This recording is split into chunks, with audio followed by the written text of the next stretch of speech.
disgusting abomination. Adam Carolla. Yeah, get it on. Got to get it on. No choice but to amend it. You get it on. Thanks for tuning in. We love that. Thanks for going over to the YouTube page and watching all these fun clips we're cutting up for you guys and the vlogs, fire vlogs. Thanks for supporting all that. It's been quite a success. Lots of good feedback. Thank you very much. Alicia Krause is here. She's going to do the news and a little role playing. Well, I don't know if I agreed to that. You agreed to a little cosplay, my lady. Okay, the role play part, my husband would be like, right? Well, it's a role. He's like, you're doing that what I've over cast you in a very important role. Okay. So we'll get into that in a second. I got much to think about. Okay. I'm now obsessed and / fascinated on this concept that I came up with some months ago, and I've now expanded it into a more global concept. There's a micro and a macro here. Oh, wow. And I've been thinking about it a lot. Okay. And what I've been thinking about a lot is your young life, and he thinks I'm young. no, I'm going to the Wayback Machine, baby. Oh, okay. I'm picturing Alicia Krause as a youngster. Yes. And her sandwich situation. Now, before you answer, I've been thinking about it for a while, and I thought, my sandwich situation, or like sandwiches globally? Globally, okay. but also micro and macro, which is to say, if you had a mom that was good with the sandwiches, did a lot of work, made you what you wanted, it's not really about what kind of sandwich. It was what kind of sandwich do you want, and did you get that sandwich? If that was your mom, you had a pretty on top of it good mom globally. She's probably good all the way around. You know what I mean? And conversely, if you had a bad sandwich mom, she was probably bad all the way around, And I was thinking about it, and I talked to Dr. Drew about it for about 20 minutes today, and I know his mom. I knew his mom, and I knew his relationship with his mom. Yeah. I knew what kind of person his mom was. And did it confirm your theory? Yes. I was like, you did not have a good sandwich experience growing up. And he was like, yeah, I got a shit sandwich.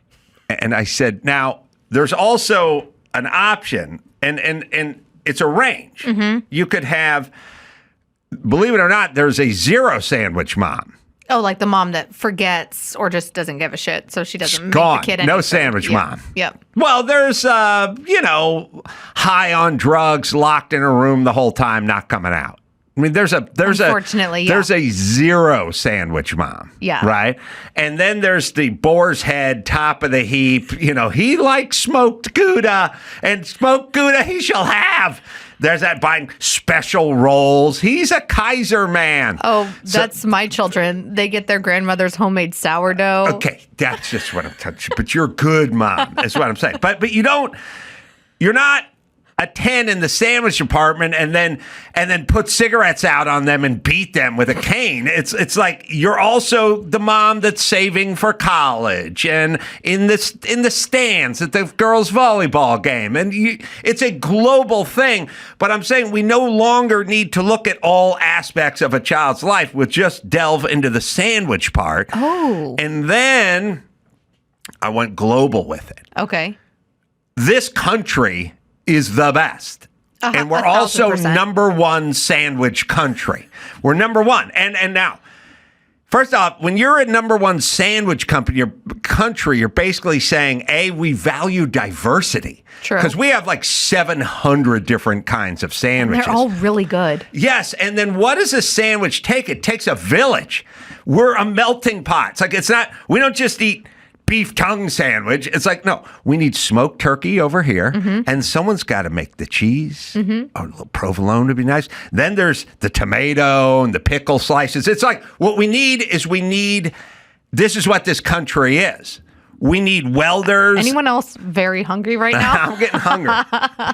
We need Let's get some sandwiches. We need the SpaceX people, but we also need plumbers. But we and also they all like a good sandwich. and we need cello players. Like we do everything We here. need pulled pork and a BLT And and a caprese. it all adds to the others. That's true. You see what I'm saying? Yeah.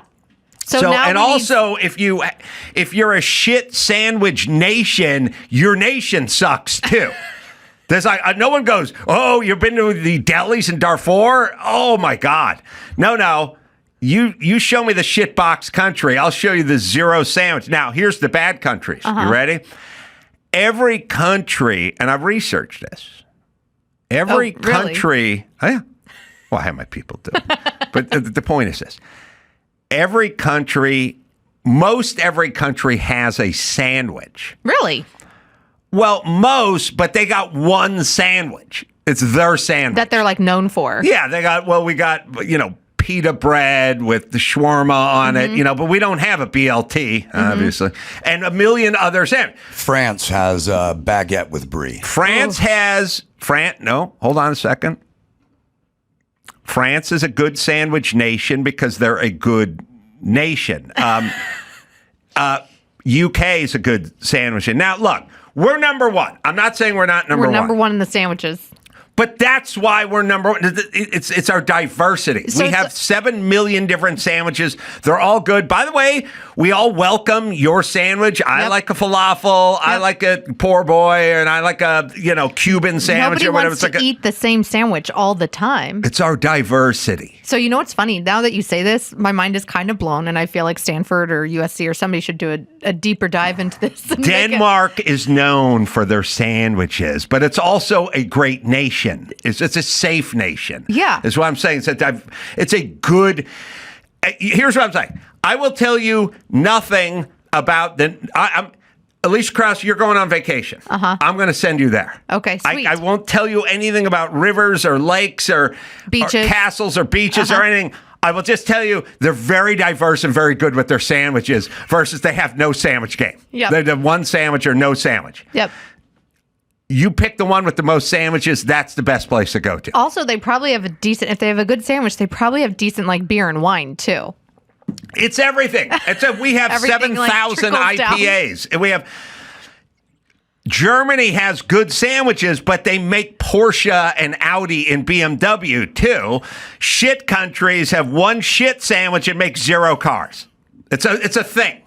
It's global. So you know what I just realized? Like my mind is blown here. Whenever I travel across the country for speeches, or I'm sure like you when you're doing your stand-up and stuff, I always Google whatever city I'm in, whether it's Chicago, Pittsburgh, DFW, Austin, like what is like this food of the city. Right. And then I want to go to a place that has that food. And oftentimes it's usually a take on a burger or a sandwich. Yeah, like Permante's in Pittsburgh or something exactly. like that. I've totally All right. been there. So you're a great sandwich mom. It's the boar's head and the homemade sourdough. How did you grow up? So this is going to weird you out. I grew up making my own sandwiches, not because I have a shit mom, but because I was homeschooled all 12 years. So like we could just like do it ourselves. Yeah, and I actually okay. think that there's Well, something listen. in doing it yourself. I'm offering a third. Homeschool kids. Well, I hadn't worked that into my original equation, but no, I'm gonna say this. Are you ready? There is no sandwich mom. That's what I had. Then there's shit sandwich mom. Okay. That's what Drew had. Then there's top 10 sandwich mom. That's what you Thank you. are. Thank you very much. There is a third one, which is both parents are very busy and or professional and shall provide you with all the necessary ingredients for your own wonderful sandwich, but you shall make it because mom's heading to the law office. That makes sense. I will accept that. If you want to have all the materials for a good sandwich and the kid is old enough or what have you, then so be it. Or they can got make a their own nanny to sandwich. make the sandwich in that Drew scenario. brought up the nanny. It was so funny. We're talking to Daphne, and she was like, my mom, no. We're talking to Andrew, and he said, my mom used to toast the bread, and Drew's head explodes. Like, toast the bread? Like, he didn't even know that was an option for the sandwich, the actual It extra. depends on the sandwich. It does help it But out. the extra, but the shit sandwich mom does not toast bread before the sandwich. That's the loving mom. Yep. Because the sandwich is 10% better depending on the sandwich if it's on the toasted bread, but it's an extra step.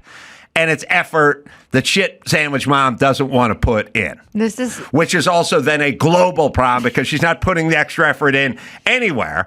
The sandwich is just a metaphor. It's a yardstick to measure mom, and it's a yardstick to measure societies, cultures, and other countries. You know what's interesting is Jonathan Haidt recently said, and I think Emily Oster and other statisticians have talked about, like, back to the mom thing, typically mom can do that or does better at being a mom when there's a dad there, right? The traditional nuclear family, that even kids that didn't grow up with both parents in the home, if they live in a neighborhood or a community in which the majority of the families, like mom and dad, are together, statistically, they go on to be more successful in life. So that speaks to what you're saying, like broadly as a nation, lots of sandwiches equal lots of good moms. That's why we're number one. Vietnam is a single sandwich society. Is it a banh mi? Yep. Oh, it's so good, though. You know it. It's good, but it's just one. It's better when they come here and make it here and they integrate into the It's all they pot. got. We integrate here. Mexico, one sandwich. Greece, one sandwich. Dawson? I want to just shit on one of your points a little bit. You kind of got started with France, but go ahead. In the UK, they eat butter sandwiches. I don't really think that England is a strong sandwich I don't know. They nation. have a Londoner, and a Londoner is like a marmalade, a ham, a cheese, and like fresh bread. That sounds delicious. I'm only going off my research, which says, well, first off, look, we have bologna sandwiches. I don't like bologna sandwiches. I don't know who does. I know a guy that does. I love them. Bologna sandwiches. Okay, now I know two guys that do. Of course, you love bologna sandwich. And look, when's the last time you made a bologna sandwich? Within a month. You bought bologna, made a sandwich. Yeah, because I was I raised only much marvel like Alicia. if I ever go, nobody does this. Dawson goes, I did it yesterday. My mom, doesn't matter what it is. My mom and dad raised us to kind of take care of ourselves, and as soon as we were physically able to make our own lunches, we had to do that. Well, we had bologna fairly, sandwiches too, but I hated them. I'm old now. Like bologna, I don't want them. Bologna, salami. Those are pretty much our go-tos in the house. So you still, in modern times, do a bologna sandwich? Still, I love it. All right, so it's a shit sandwich that France and other countries, and the aforementioned Denmark, probably wouldn't embrace bologna sandwiches, but we have them here. You got to put Fritos on a bologna sandwich. Well, we're not as high as you are either. So good. The other countries are going to have their own butter sandwich or whatever sandwich that we don't embrace, but they also have a variety. Denmark, UK, and France are big players in the sandwich market, according to my research. But U.S. is number one by far. We have franchises. We have all the sandwich franchises everywhere. We do $160 billion in sandwiches every year. We have sandwich professionals. Yes. We do. In the United States. Guys, my mom and dad, mostly my mom, though, used to run a Subway. What? Yes. You are the perfect person to speak to. It's like flashback. Do you know those like big blow-up costumes that they wear that are supposed to look like a foot-long sandwich? I had to help some poor high school student see out of one of those. Oh, and, really? Walk them around? You know, the county fair and the local parade on the 4th of July in my little green Subway sandwich shirt. Also, the other side of the sandwich is a kind of a joy and participation, which is to say, like Jim Carolla didn't have a sandwich. He doesn't. My dad didn't have a sandwich, but it's also he didn't embrace life per se. You know what I mean? Like the best moment is when you take your son or your daughter, you go to the Jersey Mike's and you go, I want the foot long on the white bread with the smoked turkey. I want extra vinaigrette sauce on there, tomato. Really hungry, guys. Yeah, this is not fair. I know. You do it, and then you look at your son or your daughter, and you go, "What do you want?" And then they go, "I want the Italian special with extra olives or some shit." And you go, "Now we're just enjoying each other." Yep. And then the greatest bonding moment is you sit down and you go, "Okay, you want a bite of my sandwich?" And I take a bite of yours. So it's not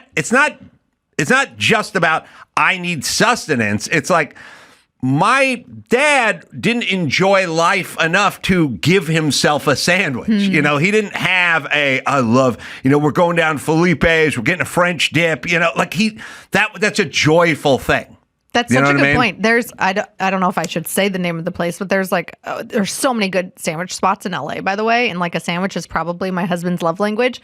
And every weekend we do a family hike, usually like Griffith Park, Malibu, somewhere. And then afterwards we go get a sandwich. And then we do that with There's love. There's great kids. Bonding. We have 4 kids and we get 5 different sandwiches. Great. And we just split it all up. This and is now, so Drew's family did not do that. Oh, poor Drew. Right, but it's not. It's because my family didn't do it. Like shit families don't do that because it's a thing. But it's not about we need calories. We just hiked. It's like we want to do something joyful. Yes, it creates happy memories and tasty food and it's insight into other people and what they like. Like, what's your favorite sandwich? The beauty of the sandwich is it moves around. You know what I mean? Like it could be the Reuben sandwich. It could be the pastrami sandwich. It could be the corned beef sandwich. Like it'll move. A great turkey deli kind of thing. Great Italian style. I mean, it'll move around. But you have to choose. I have to choose. Gun to your head. You had to choose. I would say that when I go in and make my sandwich, I would get smoked turkey. I would get a cheese that was a little more interesting, like provolone. I would get mustard, mayo, and a little olive oil vinaigrette sauce on there. I like a little moist, I would definitely want big slabs of beefsteak tomato on there. Oh, yeah. Not, lettuce is fine, but unnecessary. Little onion, but lightly kind of long shreds of it, just to get a little onion taste in there. Little pickle action, and that's probably my sandwich if I had to live off one. Sometimes I do like pickle on. I like something with a crunch. Honestly, I love a good Italian, or I love prosciutto, mozzarella, crunchy baguette, so good. But at home, I would choose my mother-in-law's sourdough. Sometimes my husband smokes a little bacon on the green egg and do a homemade BLT with the fresh it's just so good. It screams summer to me too, summertime deliciousness. Right. So remember, I'm a good mom. I make good sandwiches, and America needs more good moms. Is that what we boiled down to? And sandwiches. And good luck. If you're an adult and somebody goes, what was your mom's sandwich? Like I said to Drew, and he goes, I don't know, shit sandwich. I was like, all right, that's bad. That means not a good global relationship with your mom. You should go, my mom used to make the best, and then you get into a little detail. Or she cut the crust off of my PB&J's. Whatever it takes. Whatever it takes. Yep. You want that story, not no sandwich or shit sandwich. So that's is this a question And in a nation, the more variety of sandwiches that are embraced, the more inclusive. I would argue that this country really doesn't have racism because of our sandwich embracing culture. Larry Elder would agree. Larry would agree with my sandwich. No, but also, should this be like a dating app? Is this a way for men and women to figure out? Because you don't just marry the person, you don't just date the person, it's the whole family. I'm looking for a girl who likes a Monte Cristo. Yes. Yeah. But not only who likes the Monte Cristo, whose mom maybe taught her how to make it, or whose mom used to make her good sandwiches. The app's called It's Just a Sandwich. From the guys who brought you, it's just lunch. It's just a sandwich with lunch. And you learn, look, psychologically, it's true. When you're dating a woman and she's telling you how much she hates her dad, that's going to be trouble for you. It's not going to work out. If you're looking at a woman and you want to know, going to make a good mom for your children one day, the sandwich. The sandwich is everything. All you need to know is the sandwich. And if she's some sort of weird vegan bitch, and it's like, fuck that, we can't eat sandwiches. I want to know. Just get out of the way on the first date. I want to go to Jersey Mike's. You know what I'm going to do? I don't know if I would tell them. I would just go, you know what? I planned a whole picnic for our first date. I think it'd be nice. And you got the sandwiches. I wouldn't be so presumptuous. Oh. we're going to go, we'll just swing by Jersey Mike's on the way up to the trail. Oh. And you order whatever you like, my lady. It's a good way to read and them. then I'm just going to sit there with the notepad all the time, stand up. Ooh, No, but I'm also saying that smoked provolone. I That's know interesting. Dr. Drew is in a happy and healthy, long-time relationship, but I'm saying as a woman, if you go on a first date with a dude and you're like, hey, so like school lunches, my favorite was PB&J. What was yours? And they're like, oh, I didn't get that. Then you know there's also going to be mommy issues with the dude, too. Or you get the weirdo. The guy goes, head cheese. Yeah, that's a... Right? No, yeah. Right? Yeah. New dating app. New dating app. Gonna go on it with me? It's just a sandwich. It's just a sandwich. Home chef. Do you find yourself eating the same thing over and over and over again? When you're feeling a little burnt out, well, you don't have time to search for new meals.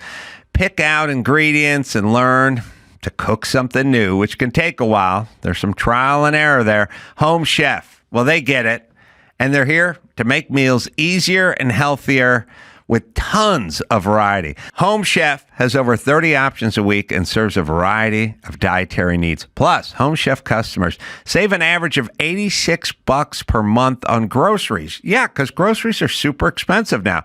Users of leading meal kits have rated Home Chef #1 in quality, convenience, value, taste, and recipe ease. It's the best. I use it. It's Home Chef. Am I right, Dawson? For a limited time, Home Chef is offering Adam's listeners 50% off and free shipping for your first box, plus free dessert for life. Go to homechef.com/Adam. That's homechef.com/Adam for 50% off your first box and free dessert for life. Homechef.com/Adam. Must be an active subscriber to receive free dessert. Homes.com. Some might say Homes.com is the best home shopping site. It may be Homes.com's super comprehensive and transparent agent directory, or maybe it's that Homes.com is the only site that always directly connects you with the listing agent who knows the home the best. Perhaps it's because Homes.com has the most in-depth neighborhood content of any home shopping site that's extensively researched to highlight the personality of each neighborhood. Homes.com goes above and beyond to bring home shoppers the in-depth info they need to find the right home. Homes.com. We've done your homework. You know what you don't want? You know what the other thing about the sandwich? Other than vegan and the head cheese guy? Mm-hmm. Okay. They're gone. Yep. The other is... Not allowed on the app. The other is when I say to my lady friend, just go tell the Jersey Mike's guy whatever you want. I'm just going to stand over here, pay when they're ready. I'm listening. I'm making notes. I'm judging. If you get two, like you go... toasted, but lightly toasted, mayo, but light mayo. Could I have the mustard on the side? You get too modular and too granular and too specific. She's a pain in the ass. She's a pain in the ass. Having worked at the subway line and people tell you all the things they don't want instead of the things that they do. Yes. No, always choose the shorter option for the poor person behind the counter. I can tell you a pain in the ass person by how many specific details you need to weave into that sandwich order. And like I'm gluten free and high like maintenance. Could you just make sure is that whole wheat organically? Right. You know what I'm gonna say? Like, I'm gonna go, you know what? I left my wallet in the car. I'm just gonna run out and you're just gonna hear it fire up and me speed away. Yeah. Okay. All right. So we've solved that problem. Cool. Now, on to other things. You got a part to read. I do, yes. The variety of Uber drivers is mind-numbing to me. Yeah. It's kind of fun, but also it's kind of like Russian roulette. Oh my God. I got into an Uber here and drove to North Hollywood, Toluca Lake, 4 miles as the crow flies, but it was like 12, 14-minute ride the other day. And this chick picked me up, and the door didn't shut to the back before she started in. And she started hard. I went to this place in North Hollywood. I Ubered back here. Guy picked me up. There was not one word. Didn't say a word. I don't know that he exhaled. I think I got in, and he was running. And we just drove in a vacuum all the way here. There was not a word exchanged versus the most verbiage per mile I've ever heard in my life on the way to the same place 10 minutes later. So, but on the app, you can say like what temperature you want, what music you want. Like you sandwich. There we go. Another app idea. Uber Eats in the Uber ride. That's right. They should combine the two. But did you select any of those things? No. She just had a hard day and wanted to chit chat a little bit? She had a lot going on. And I've been really kind of breaking this down, and I'd be very interested in hearing your take on it as a woman. Okay. As a sandwich mom of 4. I want to know, because I tell people all the time when they say, you're not very empathetic, you're not very sympathetic, you don't really go like, oh, yeah, no, right, no, no, you had to be scared. I would be so scared. You know what I mean? Like, you're not the Dr. Drew in the scenario? He's such a dick. He's such a dick. I've told Dr. Drew 1,000 times his bedside manner sucks. It sucks. And he does it to me all the time. I was talking to him today, and I said, I got this injection of steroids, and it's real thick, and how do you get it in the syringe? And he kind of talked me through it a little bit, and I said, all right, I'm going to do that later. And he goes, it's going to hurt. And I was like, what?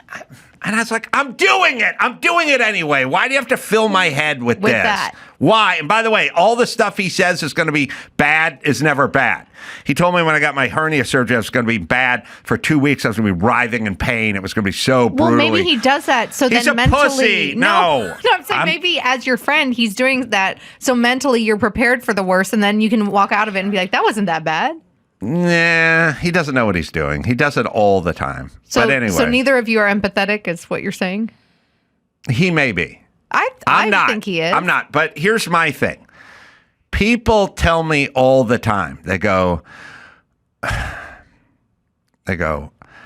well, my problem is I didn't eat for like 12 hours, and then I ate red meat, and then so what it made me want to lay down, and I'm like, you're fine. It's just up, just go. And they go, I don't have I have like an it's not acid reflux, but I have a stomach it's my head hurts, my stomach. I go, just get up, go. Start, dust your shit off and just get the fuck to work.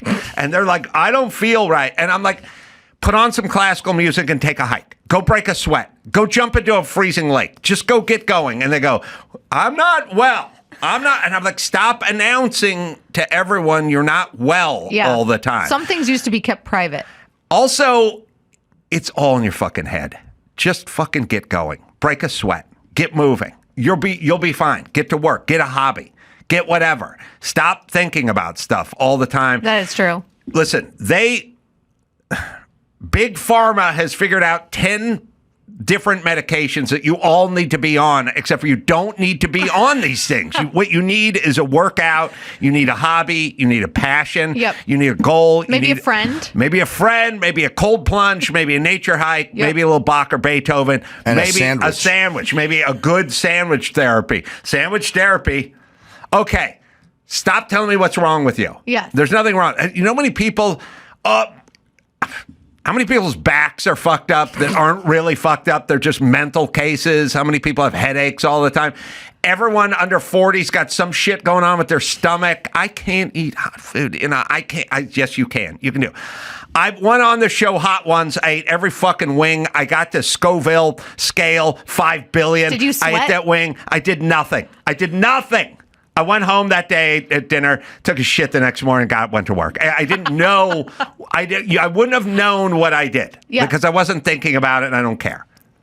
That's a really People tough show to are go way on. too up in their head. I couldn't do Hot Ones. So I'm not. Listen, I have a lot of empathy for like compound fractures and stuff, But you and whatever your ailment is in your head, that you like self-diagnosed on TikTok. Well, a doctor will tell you you're on the spectrum of everything and then prescribe you drugs. Yes. Okay, but here's what I'm saying.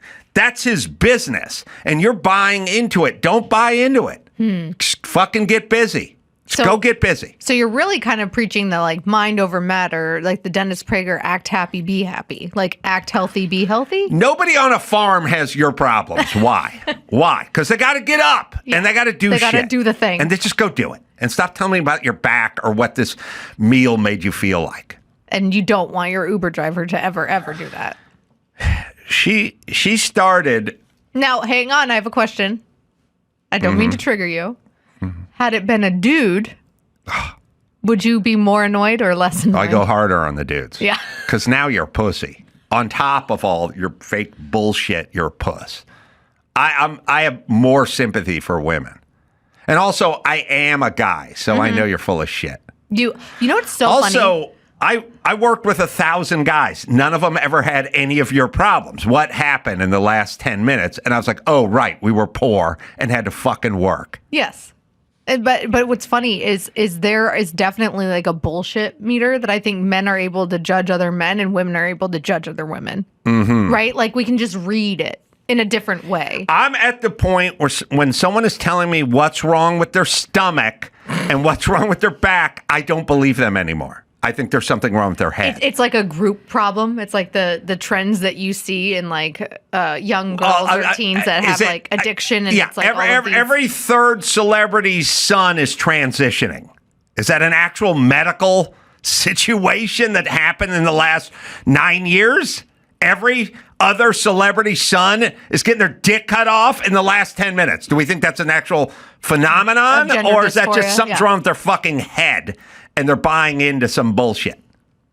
Or maybe it's true. Or as Bill Maher, whomever points out, only in Los Angeles and New York, never in the heartland. Amongst very rich white liberals. Yeah. I don't think so. And then you get to the celebrities where it's like, I got 3 kids and they're all transitioning. It's like, all right, something is going on other than this. Psychologically, mentally, emotionally. I mean, this is what Abigail Schreier and everybody talk about, right? And what that person needs is hey, you're a woman. That's fine. You're going through a rough patch. We'll get a little counseling. Don't cut your tits off. Move ahead. Yeah, but heaven forbid society and the left embrace womanhood. Well, I embrace it because I want a fucking sandwich. But my thing is I am not doing you a favor by getting down in your retarded mud and rolling around with you. I'd rather say, you're fine, get up, rub some dirt on it, let's get back to work here. Make me a sandwich and keep your titties. All right. So this woman, who's a young woman. Oh, that's sad. I feel bad because they're inundated with all of what is wrong with them. All the time. All day, every day, and they start embracing it. Now, I just filmed my feet. Stop. Well, I didn't want to film her. Well, okay. And then I wrote a little transcript for you to play the role of her. But I'll play you my little setup, which for some reason was on the screen and has now been removed. I'm not sure why we do that, but here we go. And what else you got? 80. Okay. All right. Just kind of heard her talk a little there, but all right. So you said, what else you got? That was my... Anyway, you can edit it out. The whole plan was I didn't want to get sued and hear her name on... I didn't hear her talk on camera. So, anyway. But that was my plan. Anyway. So... Hold on a second. We just got to stop it. Andrew, you got to cut. I can't hear her talk. You understand? So cut it. But I don't know why you needed 4 seconds of me. But I like what you were trying to do. All right. You ready? Mm-hmm. I asked her. I sat in her car for 6 minutes while she told me what was wrong with her. And then at a certain point, I thought I should record this. Because I'm never going to remember all that is wrong. What appeared to be a very healthy, able-bodied 29-year-old woman. Okay. Or young woman. I have no idea exactly how old she was. All right. And the following is what she said. What do you have? I have ADHD, PCOS, PMDD, and also muscular dystrophy. And I was born to like a 49, 50-year-old man, my father, and my mom was 38, and she had me on birth control and antibiotics. And no one at the time told her that in the 90s that antibiotics actually counteract birth control. Oh, is that all of it? Mm-hmm. What about the other part we talked about talking about? That's on there? Or I have it? Oh, you got another page? Oh, there's also the so PCOS is polycystic ovarian syndrome. Uh-huh. And that causes some women to be elevated in estrogen or testosterone. And I have more elevated testosterone. That's what she told you. Yes. Premenstrual dysphoria disorder. Oh, yeah. I asked her what does all these letters mean. But she also gave a big global late-stage diagnosed autism. Late-stage diagnosed autism. That's what she had. That's her overall. That's on the billboard. Okay. And then what all the letters stand for, she has? So PCOS is polycystic ovarian syndrome, which causes some women to be elevated in estrogen or testosterone. She said that she had more testosterone. Premenstrual dysphoria disorder is PMDD. It's a severe form of premenstrual syndrome, PMS, characterized by significant premenstrual mood disturbance, often with prominent mood reactivity and irritability. Symptoms can include depression, anxiety, irritability, and anger, and are severe enough to interfere with social or occupational functioning. Yeah. And then she was late adult diagnosed autistic. Yes. This is just the beginning of what this person had. This is and she told you about this in a 10-minute car ride? No highway miles, all street. This is all on the street. Maybe These are like side streets. Maybe she felt safe with you. Well, pardon the pun, it was not a two-way street because I was starting to get nervous now that she was like talking about suicidal ideations and stuff. And I was like, I'm in the back seat if you want to just drive us off a cliff about now. Dear Lord, have mercy. It was weird. So like 1 star? Oh, I didn't care. I found it interesting. But the part that was interesting is that this person has been listening to she's been fed a steady diet of all these syndromes. Well, from childhood. Yes, that everyone's on the spectrum of. And what she needed is someone around her to go, hey, get up. It's 5 a.m. We're taking a cold dunk in the lake, and then we're going on a fucking 8-mile hike. Let's go. I actually feel like when she talks about how her mom had her because of when she was on birth control and antibiotics, like in the 90s, my loving mother, as you pointed out, I'm such a good mom, goes to, she wasn't wanted or she never felt wanted. And that is like the core of all of her issues. Right. Right? I guess I think there's a lot of attention seeking in this. Oh yeah, and if she did feel loved and wanted, she wouldn't be overdiagnosed. But let me tell you guys something. A kid and Andrew. Oh yeah, here it is. Again, get rid of that Jardiance commercial because this is going to lead into it. Look, anyone who has kids, anyone who's ever had kids, will understand this scenario. The one kid comes in, 4-year-old, and they come in and like, ooh, I skinned my knee.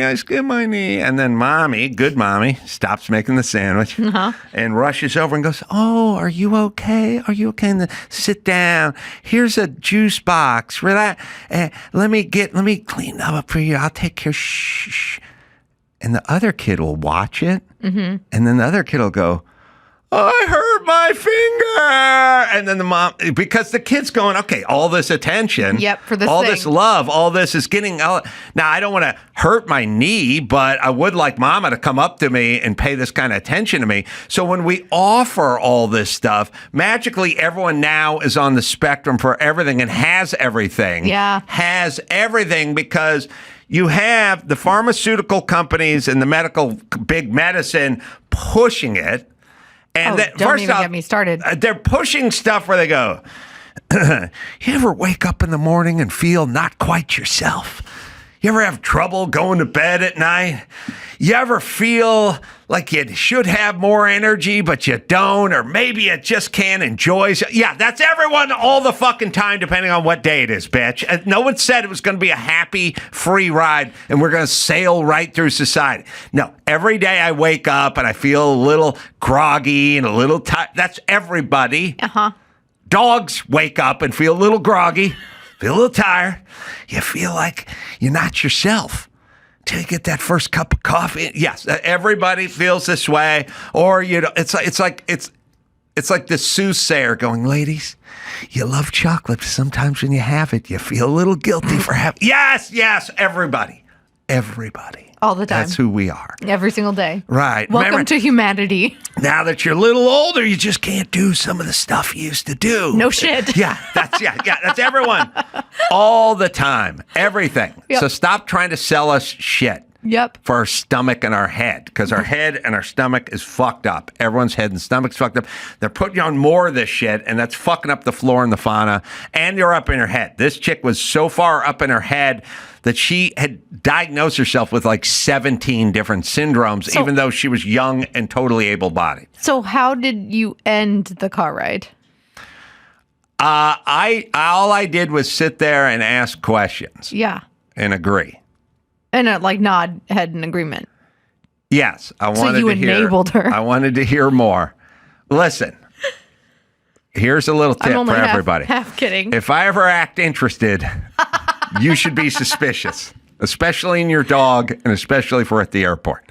That means I'm going to make fun of you at some point Later on this podcast. Look out for that. I have this Jardiance commercial. And it's the one where they're singing. Also, a lot of work for heavy-set actors, which I never thought there would be in Hollywood. But now we need fat actors. I want you to listen to the list of potential side effects. I know it's an old joke. I know it's been said before. It's crazy, though. This one, there's a new leader in the clubhouse, and it's Jardiance. But we'll just play you the whole thing because it's funny. I have type 2 diabetes, but I manage it well. It's a little pill with a big story to tell. I love the dance. Once daily, it's like Broadway. Jardiance at each day start. As time went on, it was easy to see I'm lowering my A1C. And for adults with type 2 diabetes and known heart disease, Jardiance can lower the risk of cardiovascular death too. Serious side effects include increased ketones in blood or urine, which can be fatal. Stop Jardiance and call your doctor right away if you have nausea, vomiting, stomach pain, tiredness, trouble breathing, or increased ketones. Jardiance may cause dehydration that can suddenly worsen kidney function and make you feel dizzy, lightheaded, or weak upon standing. Genital yeast infections in men and women, urinary tract infections, low blood sugar, or a rare life-threatening bacterial infection between and around the anus and genitals can occur. Call your doctor right away if you have fever or feel weak or tired and pain, tenderness, swelling, or redness in the genital area. Don't use if allergic to Jardiance. Stop use if you have a serious allergic reaction. Call your doctor if you have rash, swelling, difficulty breathing, or swallowing. You may have increased risk for lower limb loss. Call your doctor right away if you have new pain or tenderness, sores, ulcers, or infection in your legs or feet. Jardiance is really Wow. swell, the little pill with a big story to tell. Yeah, the little pill with the big story to tell how many times it can kill you. I've never heard the anal part. I've heard a lot of nausea and diarrhea and headaches and stuff. I never heard anal and genitals. Or losing lower limbs. They were describing the chode. That's right. If you got an irritated chode, they should have just said chode. Stop taking Jardiance. Well, that was fascinating to me. And then the other thing that I really liked is, I've said this a million times. They do this whole thing where they go, talk to your doctor. Talk to your doctor about Jardiance. And my thing is, I'm just sitting there watching a little TV. I'm not going to talk to my doctor about Jardiance because I don't have type 1, whatever, diabetes or whatever he's got over there. Yeah. I'm not. But if you do, you should go talk to your doctor. I'm still getting the anal speech. I'm getting secondhand anal talk over here. I'm not a candidate for this thing that you're pushing. Yeah. Now, I get a world where I have seen 721 tampon commercials, in the last 2 years, and I do not use a tampon, but I get it. That's fine. They don't know. It's half of the TV watching audience in the I country. get that. Yeah. But you've been told to talk to your doctor if you have this problem, and he or she can talk you through Jardiance over here. Now, the lawyers go, you have to list all the potential side effects. So my argument is that's on your doctor. Your doctor, first off, You have a 1-minute commercial with 47 seconds of it is about anal leakage. That's all of the warnings. We don't need that. You can talk to your doc. By the way, I don't want you to memorize a Jardiance commercial. No. You should go sit down with your doctor, and then your doctor could talk to you about the dangers of lower limb amputation, we don't need it now. But here's the problem. But I talk about this all the time. Informed consent exists so rarely in the United States broadly in the medical community that I think that's part of the reason that, we're in such a litigious society. Or people like, oh, I did this drug that my doctor said was okay, and then it wasn't okay.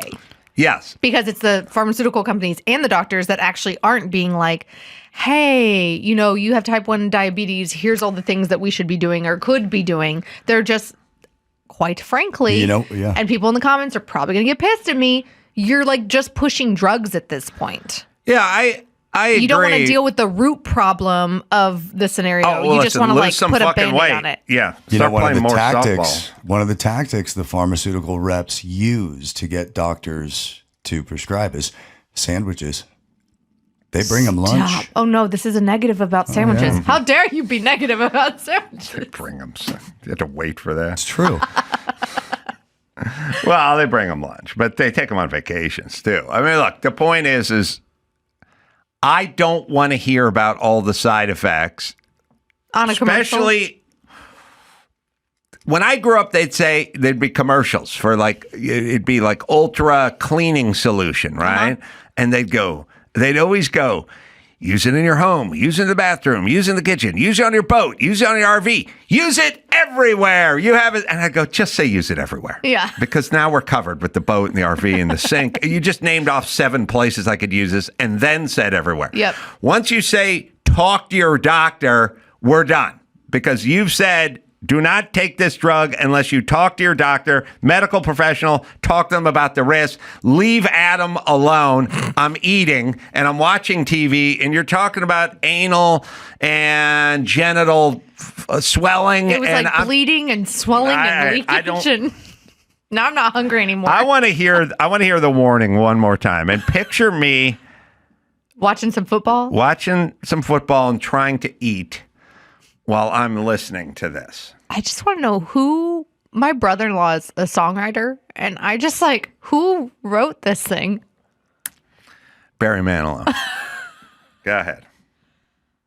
That's 2. Serious side effects include increased ketones in blood or urine, which can be fatal. Stop Jardiance and call your doctor right away if you have nausea, vomiting, stomach pain, tiredness, trouble breathing, or increased ketones. Jardiance may cause dehydration that can suddenly worsen kidney function and make you feel dizzy, lightheaded, or weak upon standing. Genital yeast infections in men and women, urinary tract infections, low blood sugar, or a rare life-threatening bacterial infection between and around the anus and genitals can occur. Call your doctor right away if you have fever or feel weak or tired and pain, tenderness, swelling, or redness in the genital area. Don't use if allergic to Jardiance. Stop use if you have a serious allergic reaction. Call your doctor if you have rash, swelling, difficulty breathing, or swallowing. You may have increased risk for lower limb loss. Call your doctor right away if you have new pain or tenderness, sores, ulcers, or infection in your legs or feet. Jardiance is really swell. It's more than half the commercial. And I love that when the one line, the guy kind of makes the funny face as if he's listening to the warnings. Yeah, anal leakage. What? All right, let's take a break. You got some news? I do. We'll do that right after this. O'Reilly Auto Parts. Woo! You know the song. You know the business. They're in the business of keeping your car on the road. O'Reilly Auto Parts offers friendly, helpful service and the parts knowledge you need for your maintenance and your repairs. O'Reilly, man, I've always used them. Always wrenched on my own cars. Was that a necessity back in the day? Now it's more of a hobby, but I've always used O'Reilly. So whether you're a car aficionado or an auto novice, you're going to find the employees at O'Reilly Auto Parts are knowledgeable, helpful, and best of all, friendly. Stop by O'Reilly Auto Parts today or visit us at O'ReillyAuto.com/Adam. That's O'ReillyAuto.com/Adam. This summer, Pluto TV is exploding with thousands of free movies. Summer of Cinema is here. Feel the explosive action all summer long with movies like Gladiator, Mission Impossible, Beverly Hills Cop, Good Burger, and Transformers: Dark of the Moon. Bring the action with you and stream for free from all your favorite devices. Pluto TV. Stream now. Pay never. It's time to check Adam's voicemail. Ace Man, John in South Carolina. Been a fan since Love Line, bro. Listen, I'm going to solve your heavy coaster problem cheaply, easily, and it looks good. Go to Lowe's, go to Home Depot, go to your cabinet store and get your granite samples. They're about 3x3. Then go get your plastic dip spray, your Flex Seal spray, some rubberized spray. Tape off the face, put it face down, spray the other 5 sides with plastic dip. Now you got a heavy coaster. It won't slip on your table, and it looks good because it's granite. Thanks, bro. See ya. You can leave us a message at 888-634-1744. Yeah, I had a coaster weight issue. You don't like these little guys? They're too light, and if you put like a frosty mug or a hot mug or something, they stick, but they always pop off right when you're turning the cup, and then they fall in your lap. That is annoying. I don't like that. So I feel like that guy should start an Etsy store. I like the idea. Get some soapstone. Yeah, samples. I love me samples. Whether it's home goods or not the store home goods, like goods around the home. Oh yeah, I'm not one of those eat, pray, love home good people. Yeah, I like a laminate sample. Oh yeah. Yeah, like a Formica thing. What do you use that for?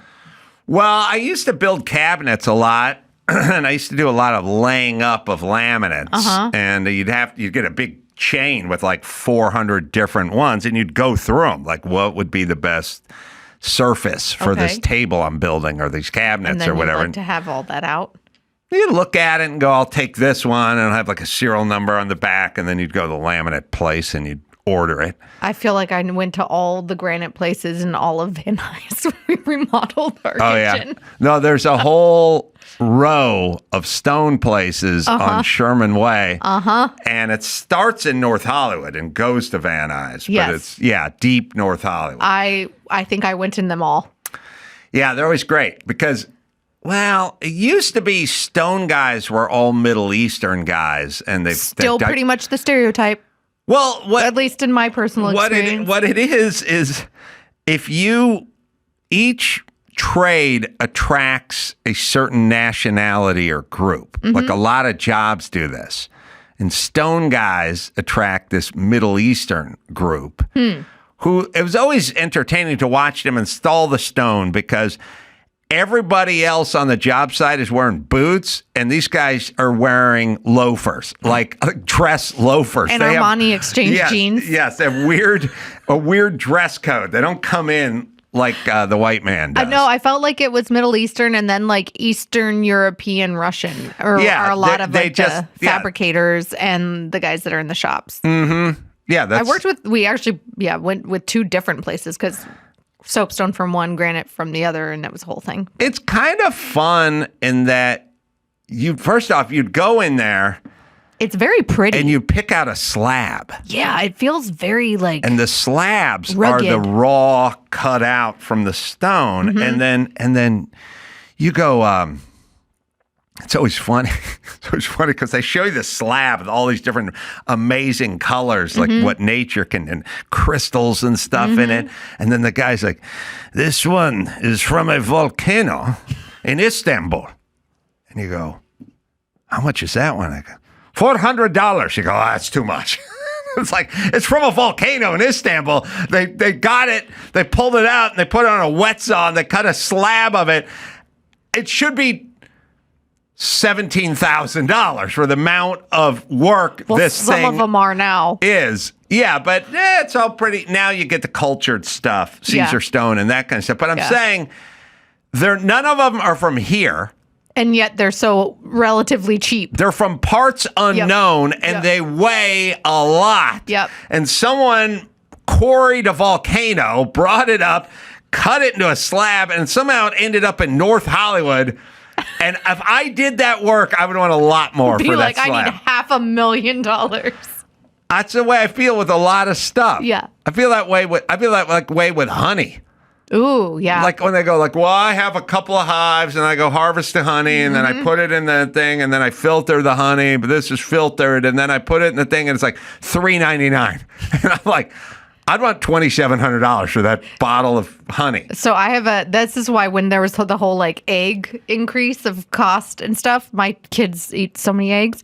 And I remember being like, I actually kind of understand because I have friends and family that have chickens and there's a lot of work that goes into those chickens and like good eggs are good. I feel the same way. Like when people like, sometimes people go like, head of lettuce, $4. What the hell, man? And I'm like, I don't know. It took a lot to get that here at this Gelson's. Somebody in Central Valley grew it, then they cleaned it, then they put it on a truck, then they shipped it, then they put it, and then it got to somehow the Gelson's guy got it, and he put it on the thing, and I'm balking at the $3.99 or whatever. I'm like, I'm that way with everything. I mean, we should be that way with everything. It's a good perspective. Yeah. But then you also, because of Bidenflation, have to empathize with like the middle America person. I'll tell you where it's bullshit. Yeah. It's bullshit in the trades that are like the woman that gets her hair blown out for $181 or something. It's like, bitch, you worked on that hair for 20 minutes. There was no materials. You don't need to make $150 an hour. Like, I'm fine if you do. But what I'm saying is the head of lettuce, I go, okay, the egg. Sustenance. Or the hamburger. Or whatever it is. I go, that. Or a sheet of plywood you want $26 for. I go, there's a lot. And by the way, I can't make my own plywood. Yep. Fine. It's the haircut that's really expensive for no fucking good reason. That's the one I buck at. Except capitalism. It's supply and demand economics. I'm fine with it. That's the one I don't go for. And my hair girl of almost 11 years would tell you it's probably because like all the freaking licensing and permits and all that kind of stuff they got to do too. All right, don't get me started. In California, go ahead. I'm getting my hair did tomorrow. So here in California, obviously, we are in a lovely blue state. Newsom and Biden buddies. Biden has now broken his silence on his cancer diagnosis, and he joked that he was mentally competent. We have video of it.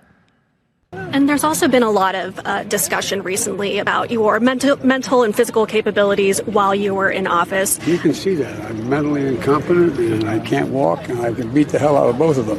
Well, do you want to reply to any of those reports and also to the fact that beat out of both of them? Which one? So he's talking about like the rumors. I think what he meant is he's talking about the rumors about his mental competence and beating cancer. Oh, so he's going to beat dementia and cancer is like what he's claiming there. I guess it's also kind of weird when everyone is sort of like he's always challenging someone to a push-up contest or a spelling bee or let's go behind the gym or something. How about you just take a mental acuity test? Yeah, that'd be nice. They have a test and then you could just go take it. Like if somebody said to me, here's the world we live in.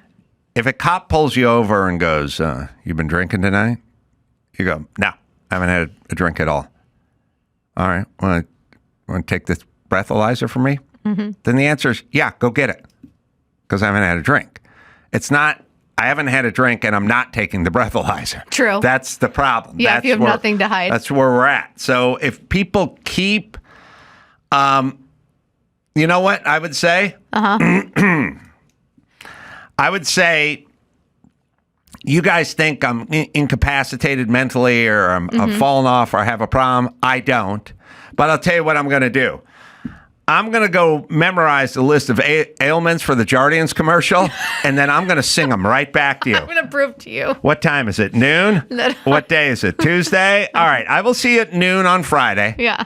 And I will not have a script or a teleprompter, and I will sing you the Jardiance list of ailments, and then you will know that I'm competent. Right.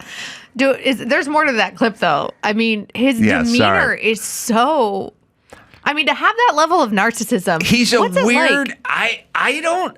There's a thing. Well, it's a new world order, I guess. All right, let's go back 10 seconds. We'll hear the rest of the clip here. office. You can see that. I'm mentally incompetent and I can't walk and I can beat the hell out of both of them. Well, do you want to reply to any of those reports and also to the fact that there are some Democrats who are now questioning whether you should have run for re-election in the first place? Why didn't they run against me then? Because I'd have beaten them. Do you have any regrets? No one has any regrets. He sounds like the crazy old man, like on the street corner. I would have beaten him. Did he have an answer on the any regrets part, by the way? No. I think he just kind of like wandered off. He usually has none. Look, all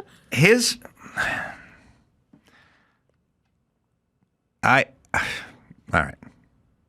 His problem always has, yes, he has a weird narcissistic / angry / a sort of inability to view himself, you know? Like he can't be self-reflective.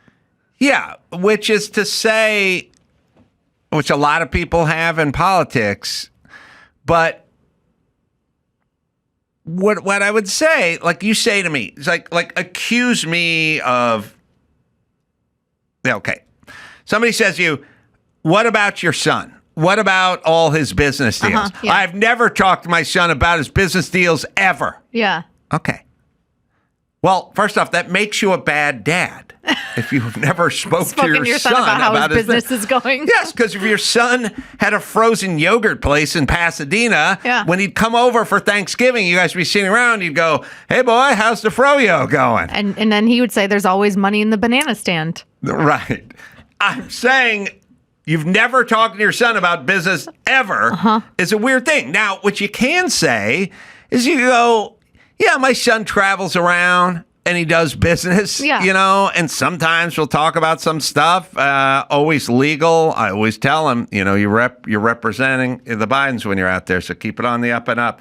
And but he has business. He's an adult. He does what he does. You know what I'm saying? Yeah, I just give him fatherly support. Yes, I support my son. I support my son. And if you go, look, you seem a little mentally diminished, you're old and so on and so forth. You go, look, yeah, I'm older, and like anybody, stuff comes a little slower when you're older. You remember that street you grew up on, or some kid's name you went to high school with, or something like that. Or the year your son died. Or the year my son died. Yeah, there's certain things. I can't play football like I used to play. Like this, there's something that goes on when you get older. That's how it goes. Now, the important shit, I still understand very well, and also surround myself with super competent people, and we make competent decisions. But he's like incapable of doing that. Right. He can't reflect. He can't. The fact that in his mind, he's like, well, how come the Democrats didn't run? Because you shut them out. Because the DNC apparatus told everybody, sit down and shut up and don't do anything against him. No, when Trump was talking to him about his son and Biden and business and Russia, he's all like, that's all you. That's you. You know what I mean? Like he goes, he could have gone, my son's 52. He has a life. I don't know where he is at all. I don't know where he is right now. But he's a good guy, and he would never do anything illegal. It's also, I'd like to listen to it again because I believe he's saying anyone who looks at me can see that I'm mentally incompetent. I can't walk. I think he was trying to crack a joke. Was he? I think he was trying to be funny, but maybe. Okay. Oh, he behind wasn't every trying. joke is a hint of truth. Or you think he was legitimately saying that? No. I think he said it by mistake. I think he meant to say, anyone who looks at me can see I'm mentally competent. But he said incompetent. Oh, well, let's listen again. Instead of can't. I'll say it again. Let's see what he does. But can I say this? If he would remember the Jardiance list of side effects, I would go, this guy's...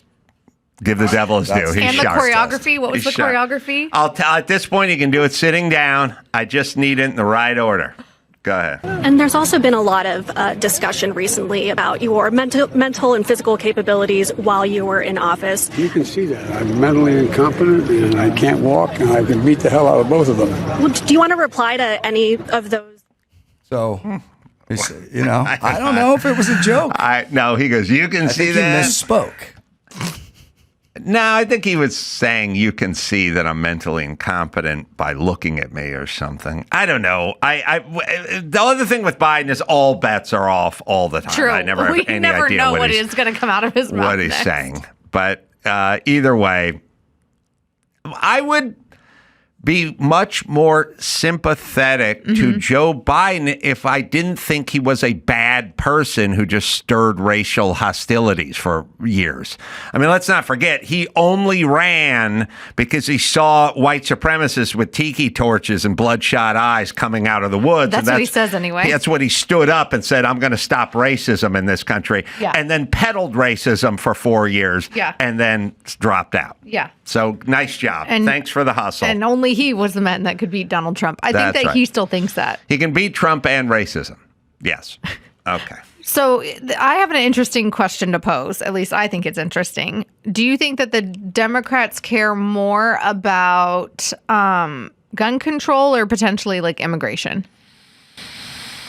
They got a bunch of stuff they claim to care about, but they don't really care about it because they talk about gun control all the time, but another 5 kids just got shot in Chicago during the time we started the news, and they don't ever bring that up. They don't bring that so up. they're not, they bring up women's rights, but they're into, freeing Palestine, they're kind of all over the road when it comes to what they're into, what they're not into. I don't really think they're into anything. It's just what gets the loud noises reaction, maybe? Well, because they get very vocal about voter ID and they seem to care about it a lot. And then somebody kind of tells them no one cares or whatever. And then they go, all right, what's next? Yep. And, Gavin Newsom comes in here and talks about predatory check cashing places for 20 minutes. That was 12 years ago. I've never heard him bring up predatory check cashing places ever again. Since. So they talk a lot about the border. They talk a lot about a lot of stuff, but they never seem to follow up with it. And I would assume they don't care. I've said a million times, if you thought something was an actual problem, like you want, look, there's people waiting in line. And they're in Atlanta area, and it's hot outside, and they can't rehydrate waiting in line to vote because these people can't hand them water within the. First off, I don't know what the fuck they're even talking about. Number one, just bring your own stupid water like you bring everywhere. But I don't know why someone has to hand you water. But all right, this is a big problem. Yeah, people in Georgia are falling over with heat prostration because they can't hydrate themselves within 100 feet. Okay, it's a big problem. Okay, then pull up the watermobile, park it. Rent a Sparklets truck, park it outside, put a 100-foot cone away from the front door, and hand everybody that's further than 100 feet, a bottle so that they can be hydrated. Or tell them before you get in line, swing by the Sparklets mobile, and we'll give you a bottle of cold water, and then you can go vote without passing out.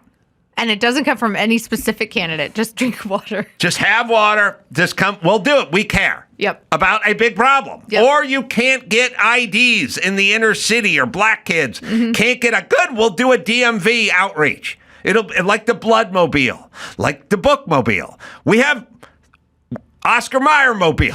We have Mobile put at the end of shit. And we go, what is okay. We have something called Meals on Wheels. What do we got? Well, there's a lot of poor people in bad parts of town, and they're old, and they can't go out and avail. Oh, good. So we have a van, and we just go by, and we deliver them food because they can't get out of their... Okay, the concept of the Bloodmobile is we need blood, but people aren't going into the... they're not going to the Red Cross. We'll bring... Like literally to offices, We'll bring it to them. Yep. We'll bring it to them. Yep. Okay, so... Have a Winnebago, staff it with DMV employees and processing and whatever, computer, laptops, whatever you need. Bring it all over Georgia. And go right on into those tough parts of town where people don't have access to whatever. And then tell them when you're coming. Have them leave work or leave the factory or leave school, whatever. And we will get them an ID. Yeah. Because we'll come. But I've never heard you say that. You have no plan for it. How dare you ask them to come up with a plan? They don't have a plan because they're not interested in this thing because this thing doesn't really exist. Rosetta Stone spring is all about fresh starts and growth. What better time to start learning a new language? With Rosetta Stone, you can make real progress in a way that feels natural and engaging. Rosetta Stone is the leading language learning program, available on desktop and mobile, designed to fully immerse you in your chosen language and a more natural and effective learning experience. Learn faster, retain longer. Rosetta Stone immerses you in your new language naturally, helping you think and communicate with confidence. Perfect pronunciation. Learn anywhere, anytime with Rosetta Stone.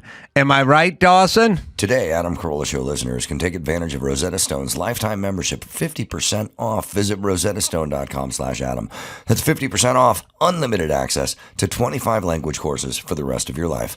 Redeem your 50% off at rosettastone.com/Adam today. Rough greens. Well, sometimes in life you want the truth. You got to look at the numbers. Naturopathic Dr. Dennis Black, he's the creator of Rough Greens. Well, he tells us that unfortunately 50% of all dogs over 10 will die of cancer, and this is widely attributed to your dog's diet. And that's where Rough Greens comes in. There's good news. Rough Greens has thousands of testimonials, 5-star reviews, and every month, Rough Greens is now the #1 all-natural dog supplement in America.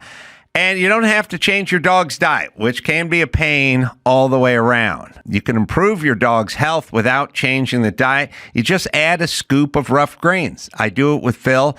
It's great stuff. Your dog will love it, and he's going to be that much healthier. You'll see the difference. It's Rough Greens, right, Dawson? Fetch a free Jumpstart trial bag for your dog today. Go to roughgreens.com. Just use promo code Adam. That's RUFF greens.com and use promo code Adam. So this next story is kind of along those lines. The horrific anti-Semitic attack in Boulder, Colorado.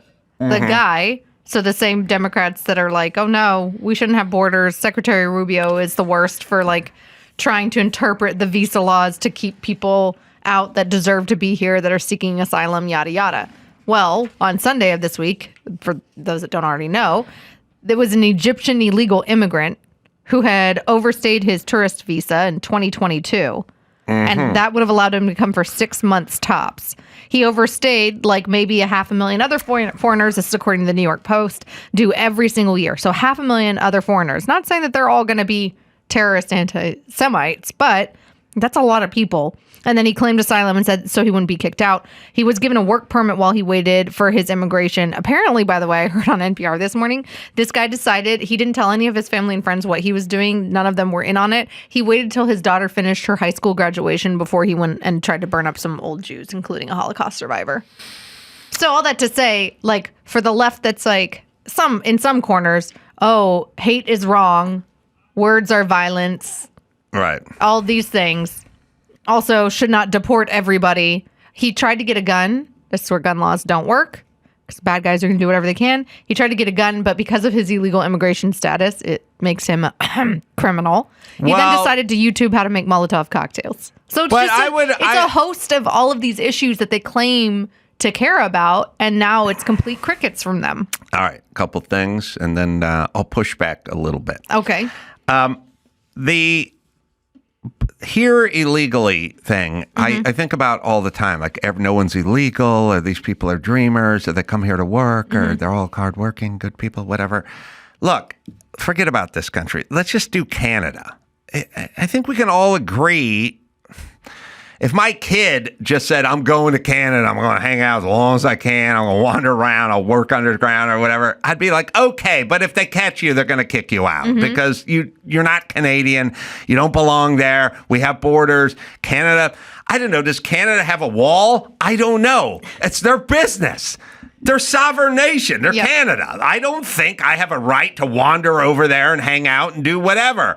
And I would not judge, and everyone on the left would not judge Canada if somebody was hanging out in there, not a citizen of Canada, did not have the right proper documentation or paperwork, and they grabbed them up, and not put them in a gulag, just told them you got to leave. Yeah. And this took them back to their country of origin.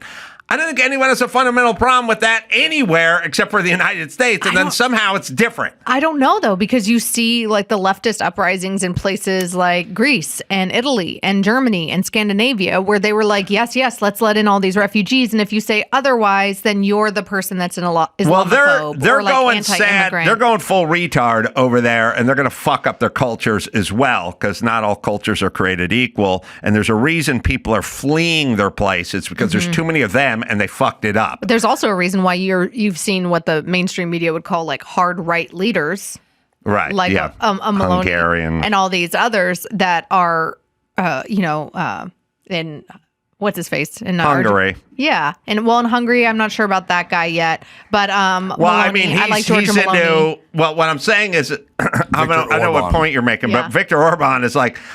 Hungary's called Hungary because it's filled with Hungarians and not with Muslims, so that's the way we like it, and that's fine, and that's good. Have Hungary remain Hungary. Javier Milei, Georgia Maloney. I think that even and now we're going to be. I'm the nerd that's watching what's happening in the Korean election because they're saying we want to work with the United States and we don't want to be beholden to the CCP. So I think that there are movements, like there is the right that is counteracting all over the world, the leftist movements that have said, we must let everybody in. We must have no borders at all. Well, I will tell you this. I've told everyone, anytime, since someone put a microphone in front of my face 30 years ago, I go, the reason Mexico is because it's filled with Mexicans. You can say it's a hate crime. I didn't say it was good or bad. I just said that's who they are. That's their culture. That's what it is. When enough of them move somewhere else, they set up Mexico. If you go to buy a slab on Sherman Way and Victory or Sherman Way and Laurel Canyon or something, you will find Mexico because there's a lot of Mexicans. You'll hear the music. You'll taste the food. That's the culture. That's what happens when they set up. You go over to Fairfax, it's a Jewish district, and you will have something that resembles that. Okay? And there's different cultures for different parts of town. Glendale Armenians. That's right. You're going to smell a lot of cologne and you're going to be annoyed by a lot of BMW 3 Series cars with catback exhausts because those fuckers love throwing revs. And they love the note of the exhaust, and it's like they fucking love exhaust, and they love cologne, and they love cigarettes. But do they love sandwiches? I'm gonna have to check with Mark Garagos, but I'm telling you, if you go out to Burbank or Glendale, every third place is like a tobacco shop, especially where I'm at in Burbank temporarily. And you go around with people I'm from Malibu. So Malibu, there's no culture of smoking in Malibu. It's Malibu. You go to the Armo place. Yeah, they're smoking weed. Yeah, it's true. They're smoking weed. Yeah. There is weed. Yeah. They're weed places, but they're not tobacco. Yeah. I didn't even know there were tobacco places. Yeah, I mean, I know there are, but I mean, it's like in my world. You didn't realize they were so prevalent. You go, you want cigarettes, you go to the 7-Eleven, you get cigarettes. I didn't know it was like tobacco. Well, their culture, they smoke. Yeah. And it's also funny, too, because if you drive around Glendale, like at night, you go like, what's with all these Armo dudes? They're always like just standing around the sidewalk, like in front of they're smoking. They're in an apartment. Their old lady told them to go take it outside, and they just go stand out.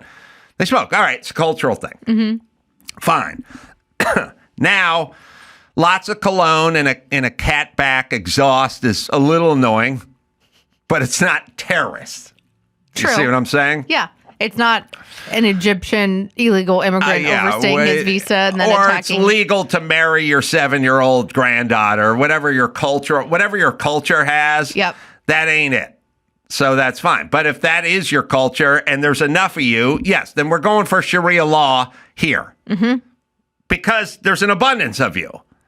Why wouldn't you? Look, It's also their mindset to shift us. I don't know that it's the mindset of Mexican immigrants, Canadian immigrants, Armenian immigrants to completely shift the infrastructure and government of the United States. Here's what I will say. You're young spring chicken. When I was young, 16, probably started about 16, would make the trip over to Tijuana to have some fun. And the first thing you notice when you go to Tijuana is it's a street vendor culture. 3-year-olds selling chiclets, guys selling marionettes, everyone's cooking tacos, street tacos. And you walk in and you're a little surprised if you're used to our culture because our culture formerly has no street vendors. There didn't exist. I grew up in the San Fernando Valley. It was, you wanted a sandwich, you go to the sandwich place. Or there's the Sears over there. There's a strip mall. It's a strip mall with tons of stuff in it. Yes, you just go to the Van Nuys Sherman Oaks Mall over there and you want to see a movie or get a hot dog on a stick. No street vending culture at all. A, it was illegal. B, not part of our culture. We just didn't do the street thing. And I think if you would have talked to people from a different time, back in the 80s, 90s, whatever, in the San Fernando Valley, and they go, would you buy some corn and a hot dog and maybe a fruit salad off that guy in the street? They'd go, no, I'm not going to. I'll go into the Lucky's Market right over here and I'll get a fruit salad. I'm not going buying it off the guy in the street. That's not, we don't do it. And by the way, we don't haggle per se. We're not hagglers. It's like the price. How much is the blanket? Well, it's what the price says. We don't go in there and, culture. Okay. Now, since I started going to Tijuana in the early 80s till modern day Los Angeles, the culture shifted a lot. And the Tijuana culture has shifted to here because there's lots of Hispanics here now. And now when you drive around, it's street vendor everything all the fucking time. So then you go, are you indicting that? Or are you judging their culture? Or is this some sort of pejorative or negative or something? And the answer is, it's street vendor culture. They do it. We formerly didn't do it, but there's so many of them here now that now we do it. Yeah, it's infiltrated our culture. Right. And then I will go, I don't like it. And I will go, I do. Right, except for not if you own the Toluca Lake flower store that was by Forest Lawn and you can't do business anymore because they're selling flowers all up and down Forest Lawn Drive and undercutting you. But I would argue, no, just make better flowers and maybe consider who your market is, and you have to write this down. You have to adjust. Make better flowers. When Henry Ford created the automobile, and all the carriage guys were like, "Oh no, he's making a horseless carriage." But you what do you do? Want Toluca Lake to florists to make better flowers? Yeah, make better, more affordable flowers. More affordable than $12 for a full bouquet when you have a staff really? and insurance. I love to go to the flower market. I have not seen a dozen roses for $12 in a long time. I'm just saying that I don't think so. You have an awesome podcast. You're one of the godfathers of podcasting. Hold on. Does it undercut you when other people create a podcast? Or does it just create more rivalry and healthy competition? So if you owned a Mexican food restaurant, you'd be fine with people selling tacos in front of your Mexican food restaurant at half the price? I don't know that I'd be fine with it, but like you said earlier in the show, I'd have to get over it, be better at what I do. Make a better taco. Make a better taco. How? Well, at a cheaper taco? Not always, but just because it's cheaper, it doesn't mean it's better. But how would you have to deal with insurance? True. And employees. True. And EEOC and health inspectors. Yeah, and this is why we need Newsom and Democrats out of the way so we don't have to. But how would you But I just don't think to indict. How is Toluca Lake Florist going to compete with the guys who don't have any overhead? How is Toluca Lake Florist going to compete with 1-800-Flowers or Pro Flowers or anybody else then? But they also have to pay taxes and have employees and insurance and stuff. They have to deal with. You know, in the city of LA, you have to have a license technically to be a street vendor. Okay, so you think all these people are licensed? I'm not saying that they are or not. Well, I'm which just is your saying argument? to indict all of them. If you're going to use the argument of like, that is not fair because this person is more lean and mean and is undercutting because their product is cheaper than like big florist, I think that you could use that as an example for, unfortunately, the government to step in, whether it's, oh, well, private schools undercut public schools. That's not fair. That's the argument that teachers unions make, right? Well, electric cars are undercutting, fuel vehicles are undercutting electric cars because it's cheaper to make a fuel vehicle than an electric vehicle. So therefore, we need the state of California or the federal government to subsidize the electric car companies.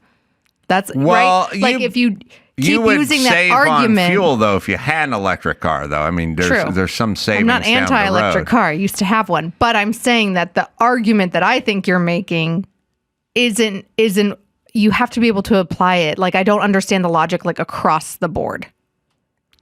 Okay. That I'm not anti the street vendor. If you're Toluca, bettering their life and building a business for themselves, and maybe one day they will be the size of the Toluca Lake florist. And I don't want the little old lady running the Toluca Lake florist to completely lose her livelihood.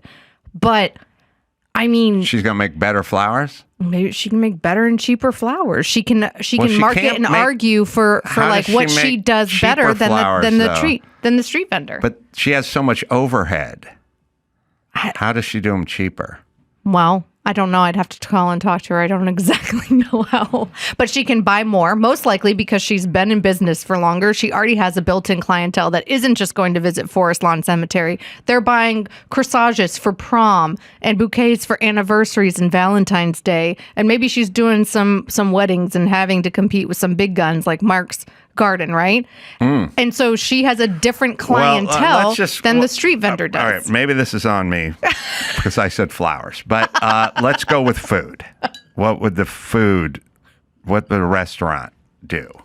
Because they have so many health codes and have to pay overtime and insurance, and there's lots of stuff, that they have to pay, not to mention rent. So okay, so say you're a Mexican restaurant in Studio City, and you're like, I don't want the guy with the taco stand coming out in front of my sit down, nice white tablecloth Mexican restaurant in Studio City. Or you're any whatever it is, but it's hard to compete because he doesn't have overhead. I mean, you've been to New York City. You can walk out of Del Frisco's on Avenue of Americas, and there's a hot dog guy and like a guy making, tortas and sandwiches and tacos and stuff out there too. People there, I think that there is enough of a market for all of these people to potentially grow and succeed. I don't know. Maybe I'm too idealistic. Well, I think if you want to have, a license, like a business license, and you pay taxes. Well, that's where I'm the libertarian, and I think that business licenses are bullshit. But well, at some point, I would like you paying taxes, I guess, and contributing to the system. Yes. It's number one. Number two, I'm not, I'm pretty libertarian, but on the other hand, I understand health codes or inspections or things like that, like certain safety, cars have airbags and crumple zones. And like, I go, all right, if I'm fine with certain safety related issues. FAA regulations are a good idea. Yeah. And you go, well, it's going to cost an extra $20 a ticket or something. And I go, okay, I understand as sort of base safety. Yeah. So I feel that way about food, which is I don't want you to have to get a license to cut hair. If you want to cut hair, you can cut hair. If you don't do a good haircut, you're not going to get any business, and I'm fine with that. But cutting hair isn't inherently dangerous, whereas food and FAA, that would be. Yep. So I have like certain rules and then certain ones I don't. But so in terms of street vendors, I don't want it to turn into a bazaar where you can't walk down the street because there are tents and generators and food going. Like maybe once a week, like a farmer's market. Well, there's a public space kind of a thing, which is I would like to just walk down the sidewalk and not have to walk around guys with modified shopping carts with propane on them and stuff. Then there's a kind of a health part, which is, I know you're doing those hot dogs wrapped in bacon or whatever, and you're cooking it on a griddle out here, but the guy who used to run the Staples Center back when it was Staples Center, used to show me pictures of like giant cockroaches and stuff and on those things. So there's like a health standard part. But also, my argument is the guy who opens the business is paying this premium and you're undercutting that guy. And you can tell that guy to sell his tacos cheaper, but he can't because of his overhead. He has huge mortgages or rents and things like that and insurance and stuff to pay. Not to sound like a heartless capitalistic conservative, but I'm not just telling him to maybe be cheaper. I'm telling him to maybe be better, or there is enough of a niche in the market for the taco stand guy and the luxury lobster-filled caviar tacos that's brick and mortar. Yeah, but you keep shifting into some sort of gourmet taco. No, I'm just saying giving an he makes extreme tacos. example. Yeah, but you told the florist to make better flowers. Yeah. Okay. I don't really think that's an option. That's God's job. I don't know how That's he would actually make... what I say. I say I don't make flowers. I just put them together really the pretty. The florist is getting them from the same place they're all getting in them downtown from Flower LA Street. that the Mexican is, but the Mexican doesn't have insurance and overhead and employees and things, so he can do it much cheaper on Forest Lawn. Isn't that what America is all about? Like that guy being able to do that and like have his low cost overhead and be like and have a level of ingenuity and like grit and grow? The guy who owns Toluca Lake Flower Store would like to set up across the street from the Forest Lawn. But he can't because it's not permitted or zoned for him to do that. See what I'm saying? He's further So you're away. saying that it's unfair? Yeah, but you saying make better flowers or have another podcast crop up is not really a great argument on your half. Okay. Now, look, I agree. If you make a killer whatever lasagna, people will come to you. But it's still unfair to whoever owns businesses who are required to do so much to run a business from a health code standpoint and to an I'm just insurance saying it's a different kind of business. And if we're using the example of Los Angeles, those street vendors are like licensed and regulated by the city and have to pay into it.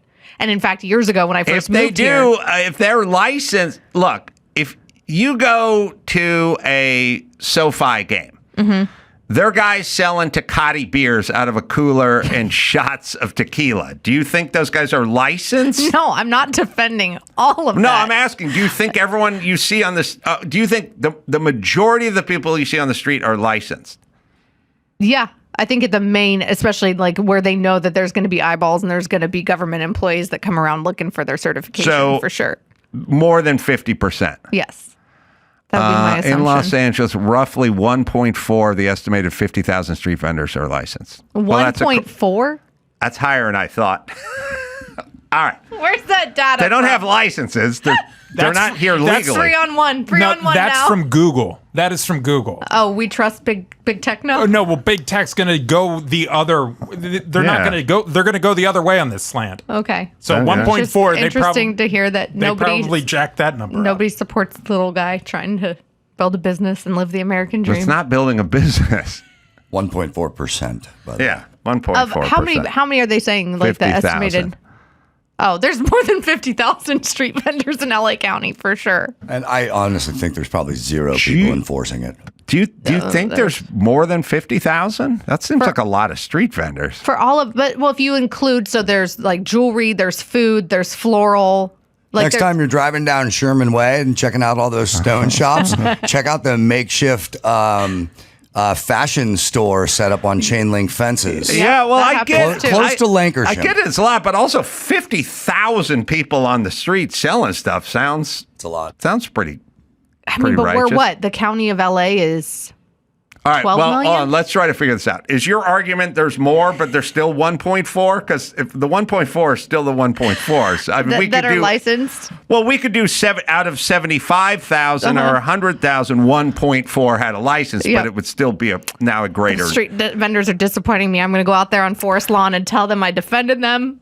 Google yourself right. I look it up. I was surprised that Even 1.4%? No, I would have said a very slight percentage of them has a license. Yeah. That's what I would have said. Yeah. All right. Hey, look at this. We found something we disagree cheap on. flowers. Oh, no. What if you said it the other way, though? What if you just said 98.6% of the street vending in Los Angeles is unlicensed? It's unlicensed? That's so close to 100%. I would assume it was. But the other thing is this. I forgot. I was going to push back. The gun accessibility or gun laws. Yeah. Not Back to working Boulder. because people go, well, he didn't get the gun. The gun laws don't work because he made a Molotov cocktail instead, or still tried to kill Jews. Whatever it is, still trying to kill Jews. But if I was an advocate of gun laws, I would say, oh no, it did work. He wanted to get a gun. He could have done more damage. Could have done more damage with a gun than the 12 Molotov cocktails that he made at home. Yes. I don't know that I would agree. And well, if Molotov cocktails were more effective than guns, then armies would all be armed with Molotov cocktails and not guns. Thank you. I also think additionally though, like every other shooting did that two people died?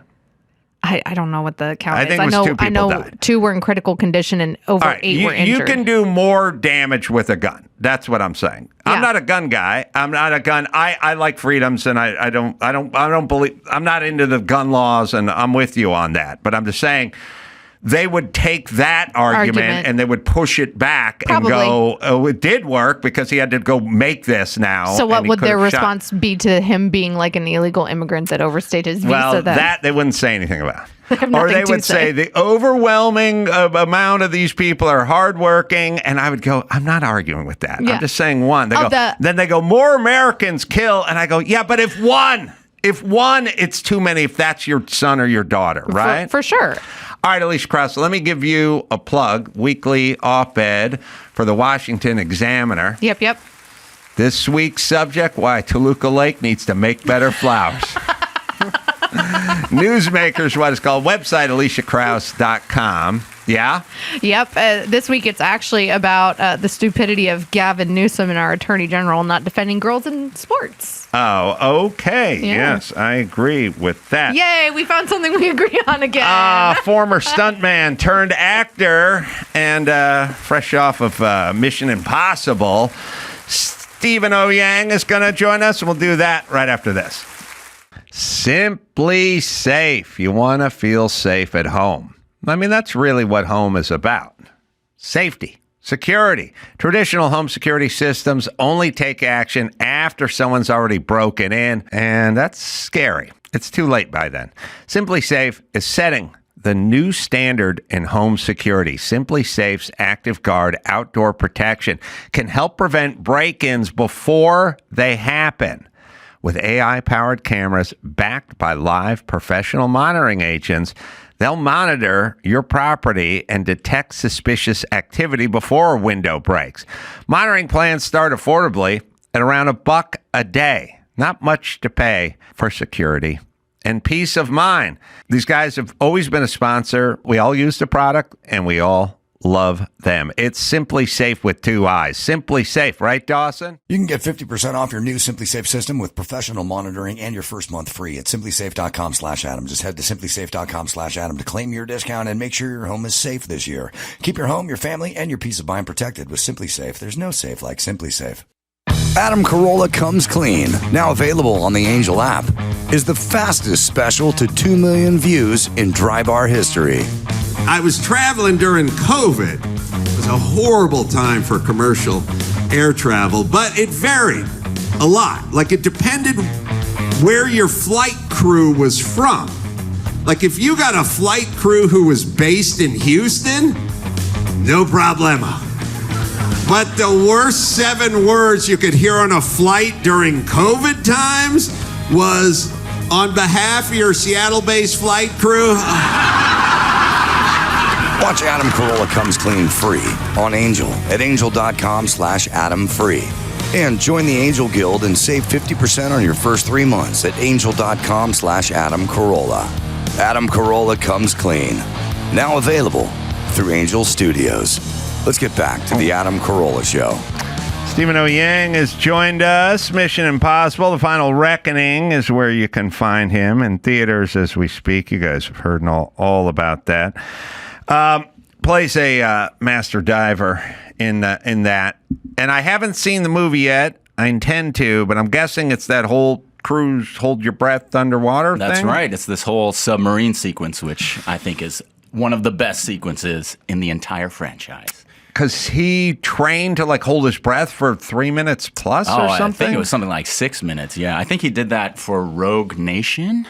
3. Or 4. But then he just kept doing it because he loved it so much. And, and I heard stories from the dive team out in England. Everybody's heard the stories. So yeah, I mean the guy is like a mermaid. So yeah, man. Well, the thing about holding your breath, which I have some experience in, is you can train yourself and you can practice and you can get better at it. And it's an interesting process because it's about fighting a nature and slowing it down. And some of it is physical and a lot of it's mental. But once you get past 4 minutes, it gets really weird and uncomfortable, Yeah, you're literally fighting your body. I mean, I'm no real expert. I just play one on TV, right? But yeah, absolutely. Especially if you're talking about cold water too. Oh. I mean, goodness. Or, for him, he has to actually do movement underwater as well. So that's not easy. I mean, so it's kind of nice that in a world of CGI, the stunt has not gone away, and maybe Cruise has helped. Maybe Keanu Reeves. These guys have brought this stuff back, and it's not gone the way of the dodo. Yes, absolutely. Jackie Chan, I think, is the OG, and Tom Cruise and Keanu Reeves, for them to be doing what they're doing, such a high level. I mean, these guys, I always say they could have been stuntmen. They could show people up. So I think it's phenomenal. I think it's what audiences want to see. Especially with AI, and talking on theme of this movie, it's all about battling AI. It's the future of the industry, all that kind of stuff. It's very meta, and I think it's fantastic what he did. So for sure. You start as a stuntman, and I did, yes, and then evolved into acting. Yes, I mean I always wanted to be an actor because they get the glory and the FaceTime, right? But martial arts and stunts was my way into it. I didn't go to acting school. I didn't have any connections. I don't have family that's in the industry, but I was raised here in California my whole life. And, after I graduated college, I just had a dream. I knew Kung Fu and I had a dream. That's it. Well, martial arts is good training for everything because it's just repetition. And the repetition part is the part that people have trouble with. Absolutely. With everything. They have it with language. Yes. They have it with a musical instrument. Absolutely. Like anything you would like to achieve, it's pretty much repetition, and then repetition sucks. And tell me about it. But there was a time when repetition was a pastime because we didn't have all the options. And so you could kind of discipline yourself to go in the basement and master the harmonica or something. Absolutely. But my kid can't do that because there's too many options. Well, take those options away, my brother. Send that boy out, No, I mean that's what happens is, and I realize it. It's like my son loves music, loves vintage music, loves old stuff, loves everything. And he's got a good ear and he's smart and he gets it, and he's turning 19. But like when I'll lay some stuff on him, he'll listen, and it's like he'll go, "Oh yeah, it's good." Like he's got a good ear, right? But he wanted to play the bass guitar. And I was like, he's never going to play the bass guitar because the same room that has a bass guitar has an 80-inch television set. So where's he going? And what's he doing? And he's got an electric bike, and he's got a thing that he can swipe and get as much free food as he wants. And You're describing, what is it, Rocky 4, right? Where Rocky has to go to the Alaskan wilderness to train versus Drago, who has all the stuff, the cool stuff. You know, it's funny. I'm describing I'm describing 3 and 4 because he had to get back to the streets. Oh, well, there you go. It's 3. Because he had his robot and his Maserati and all the accoutrements of the rich life. And then the question, it's weird. This is a deep cut and a weird one, but it's been on my mind, so I'm going to throw it to Dawson. There's a Graham Parker song from the late 80s, maybe the early 90s, and it's called Big Man on Paper. And it's an interesting song, not one of my favorites, but I like it. And it's an old song. It's I don't know, it's 35 years old now. And there's a line in it where he's basically saying, we used to struggle to find food, and now the struggle is to not eat too much of it. You know what I mean? It's just a weird thing because I used to be poor and struggled to find food, and now it's everyone offering me free donuts and me going, I'd like to. I really like it. I'm turning away stuff, and that's the new world order. It's finding the struggle versus how we grew up. Well, true. Although I will say, both of us, I will say, man, the struggle is real now. You know? It's getting worse. You're creating. You have to impose this. It's like, look, there was no cold water plunge when there was no hot water. It was all a cold water plunge. You know what I mean? Yeah. And now there's hot water running out of every spigot, and now you have to go get a cold plunge. Yeah, tub, no, right? I agree. Well, not to get too esoteric, but literally Gong Fu, which is the Chinese Kung Fu, right? That literally translates to hard work, skill. Yeah, it does. That's it. And you can have Gong Fu in anything. Right? Yes. Harmonica, whatever, race car driving, all of that, right? And so wrestling, right? You talk about martial arts is in every culture. So Western discipline also have wrestling. And, you know, so absolutely. It's discipline breeds success, basically. Grit. If you want to go... You know, if you want to go to a racetrack and go fast around it, you should go find a videotape where they take you around the track, and then you should watch it 30,000 times. Right. Now, you're going to be bored about the third time That's you right. see it, but if you want to see everything and you want to memorize it and you want to know where the apex is and all that stuff, then you have to sit there and watch the same video over and over and over again, and then you can also learn to play the piano the same way. Exactly. But then the question is in a world where you don't need to do it, now there's going to be a very small percentage of people that does do it. And nobody used to be fat because food was scarce and the well was far away. Now food's abundant, and it's cheap, and it's whatever, and now we got a lot of fat people. And now back in the day, rich people were the heavy people because they had access to it. Now rich people have access to trainers and nutrition and good nutrition and information and whatever. And the poor people are the fat people. And that's our society now. Unhealthy. Unhealthy. Right? It costs money to be healthy. That's for sure. I don't know, though. I would say, and I've talked to people about it who are sort of in the game. It is more to go to an Irwan. Way more. About it. Yeah. I agree than going to John's Market in the hood. All right, that is fine. But having eggs and eating an apple and keeping it clean, you don't have to eat junk. You know what I mean? And it can be done. Now, maybe it's a little more of a sacrifice. I agree. But there's a way to do it on the cheap. Sure. And I would like to encourage people to do it because, like, you can hard boil up some eggs and eat them with a little hot sauce or whatever, and it's not that yummy, but it's good.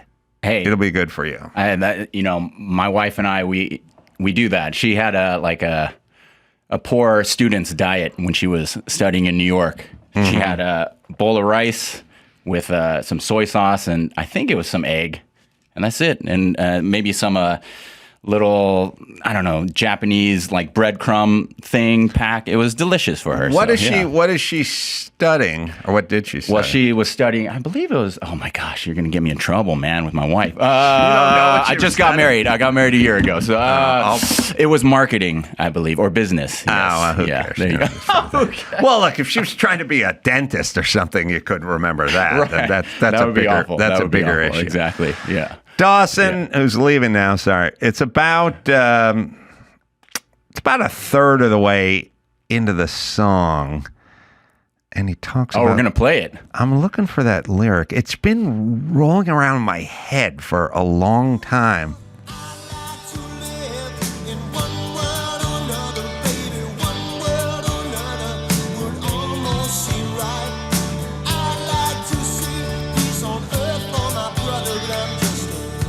He wants to see all this, but he's just a big man on paper. He's not doing anything about it. He's just going to say, I want all this, but I'm not doing anything. Right. So I think... Well, yeah, I mean, to that I would say, going back to Mission, it's like... Wait, hold on one sec. I think he'll lay it out. He'll lay out the lyric I was talking about in a second, although I don't know what Dawson's looking at.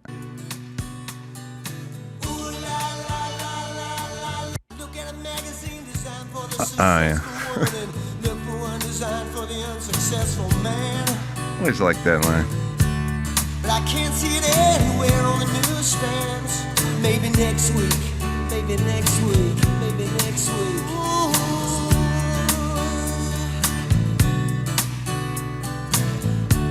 So I hit the arcade and then get back in the car and drive down that empty highway again. Surrounded by food, you don't worry about starvation, only temptation and keeping sane.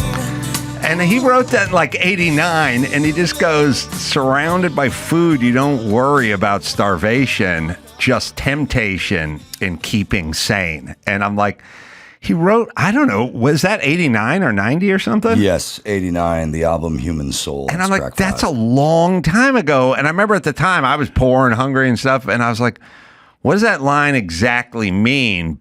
But I think he was on to something. Well, did you have a dream and a goal to work towards? Because maybe that's the key too, right? If you have a goal, right? You're going to be... Oh, yeah, goals. Goals helpful. If you have a dream... Yeah, I like a goal. Yeah, I like goals are good. I had a goal. Yeah, you got to have a goal. Yeah, and so all these successful people, Tom Cruise, like in between scenes, he's doing dialogue scenes, and then he goes and does some crazy stunt where he's hanging 17,000 feet off the air at 200 miles per hour with no parachute. Were you around for that day? No, what happened was, for me, I'm just... I'm in the studio, right? I'm in the set. I'm in the submarine set, and we're filming this dialogue heavy sequence, and then we take 3 days off.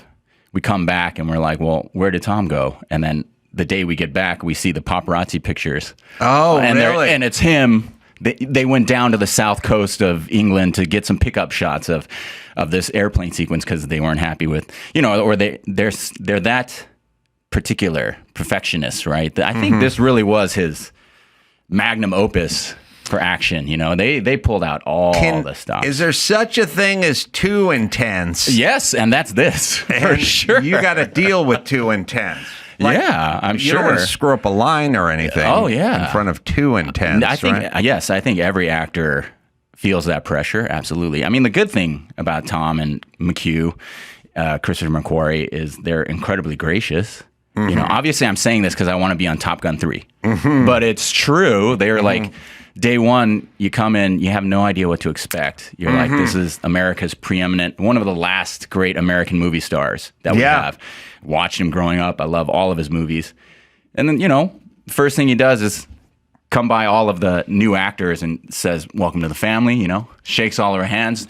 And when he looks at you, you really feel like you and him are like just having a moment like, oh, I'm the only person he's talking to. This is wild. And McHugh is this incredibly eloquent, Oscar-winning writer, screenwriter, director, and again, super gracious, super nice. So yes, while it is incredibly intense because it's a however many $1 million production. McCrory wrote The Usual Suspect. He sure which did. is on my screen. That's a great movie. And let's not forget The Way of the Gun, his follow-up, which is incredible, right? Hey, are you finding you're Asian? Are they opening? Wait, what? Write it down. I'm what? Write it down. Adam, hold on. Wait a Okay, minute. let me tell you. Yeah, exactly. That's how, let me tell you this used to work. You are. We used to go, look, we'll just have white people. Look, I was you playing- did? Are you serious? I watched Friends over the weekend. Yeah. I was in when you're in a hotel, I never really thought about this, but you don't, I was doing a bunch of shows, right? Yeah. And so when you have a TV, you have to make a deal with that TV because I love TV. And when I travel, I do not have control over my TV. I can't reverse it. I can't save stuff. I don't have stuff in my queue. I can't finish watching F1, Drive to Survive, you know what I mean, or whatever. Okay, here's what I like. I'm sitting home and the Pee Wee Herman two-parter comes on, right? And then I watch the first part of the Pee Wee Herman one, and then I go, oh, we haven't even got to the part where he got caught in the Florida porn store, And I go, well, that's got to be in part 2. And then I go, tonight, I'm going to have a glass of wine, and I'm going to watch part 2. But when you're on the road, whatever's on, that's what's on. And then so the bar changes. You no longer get to think about 9s and 10s. You're settled for a 3 or 4, which is literally like the bar's closing at night. Same math. So I turn on the TV at noon in Tacoma and Friends is on. And I go, you know what? Now, I wouldn't watch Friends if I was back in LA. I'd watch the rest of the Pee Wee Herman doc, but I don't have that control. Friends is good enough for here. And I'm watching Friends, and it's all white people all the time. All the time. Nothing but. It was a different world. And then at some point, somebody went, we got to get some black representation. They did that? Yeah. And then that was 20 years of getting some black representation. And then we covered that. And then at some point, someone went, what about the Asians? I went, well, they don't really complain that much. No, they're They cool. don't, right? And they went, Yeah. but you know what? We should have that representation. And so being Asian and trying to get cast in film roles may have been a liability when Friends was at the top of their game. Yeah. But now, all of a sudden, people are like, oh, wait a minute. We need an Asian in there, and it gets better. Yeah. Have you seen? Yes. Obviously, look, every demo wants more representation. Sure. Absolutely. I will say, to your point, yes. I mean, it's never been a better time. Look at all the young talent coming up, Karate Kid legends, things like that, Last Airbender TV show, these things, right? That didn't exist for my generation, and my generation was better off than the generation before. So, yes, and, to get this part in Mission Impossible as an Asian male actor. Yes. Yeah, like, honestly, yeah, a part of my thinking was like, what? Because there was something like 500 submissions. They looked at 250 people. Right. And it came down to 2. And I don't believe there was a racial quota or something. I think they literally just, McHugh told me he was just looking for people that were cool. Oh, and by the way, I should say, I think I said Oyoung instead of Oyoung. Listen, it's all good. Jimmy Oyoung. I mean, it's the same. Hey, tell him I said hi. It's the same Chinese last name. I'm not related to him, but if he wants to hire me on something, Is Oyoung and Oyoung the same? Absolutely. And Aoyang, all that. There's all the same Chinese last name. We all might be related. So Jimmy, throw a bone to your third cousin over here. I love Jimmy. Yeah, I love him too. So you grew up out here. I did. Southern Where'd California. you grow up? Cerritos, California. Oh, where the auto square is. That's right. Yes, absolutely. Yeah. See, what I grew up with a limited movement in North Hollywood. So I knew Van Nuys and Sherman Oaks and Studio City, and then all the other places had car dealers. Cal Worthington. That's was for in Cal Bellflower. Worthington. Yes, with his giant bear that he'd ride on Bellflower Boulevard, and Yeah. then they had the Cerritos Auto Square. Like, I'd never been to any of these places, and I couldn't get there, but I knew them by their auto commercials. Hey, they're great. Yeah, Cerritos Auto Square is still out there. Pete Ellis Dodge, Long Beach Freeway, Firestone exit. He's in Southgate, There it everybody, is. but I only Exactly. know it from his stupid song. Yes. And So listen, we all listened to you. You growing did? up. Yes. Yes. So you listen to K-Rock? We listened to K-Rock. Yes. Yes. Yes. Weird, different radio time back then, right? Weird. Wasn't it like the golden time? Yeah, no, weird. Weird. I can't explain to my kids like what that world was and how that world worked, but it was communal and different and kind of interesting that people listened to a radio and you had to catch things at the same time. The greatest compliment I would ever get is people would go like, I'd sit in my driveway until you were done talking about blah, blah, blah before you went to commercial, where I would get out of my car. And so the notion of my son, who loves like listening to books, you know, audiobooks and podcasts and stuff like that, the notion he'd have to sit in the driveway because he had to hear it because he couldn't rewind it or repeat it. It's a lot like me on the road watching Friends. There really is what it is. And we're back. And we're full back. circle. I see how you did that. That was very good. Did you like Dr. Drew? Of course. Listen, we all listened to Loveline, and we all grew up with that and learned so much about that and avoided mistakes and made mistakes and probably called in for that. Yeah, you man. grew up and you got into martial arts early. I got into martial arts around late high school because my father, he was always a martial artist, but he was a mechanical engineer. Mm-hmm. And, you know, as a strong, you know, Asian father, he was like, I want you to study and not hurt yourself, right? And so, okay, when I went to college, then I could do whatever I wanted. So then I learned martial arts, and I got obsessed with it. That was around the time Matrix came out. Mm-hmm. So, you know, that's when it kind of opened my eyes to where it was like, wait a minute, this is not just some niche thing. Because, you know, back in the day, Kung Fu movies were always badly dubbed. They were a joke. Even if the performers were skilled.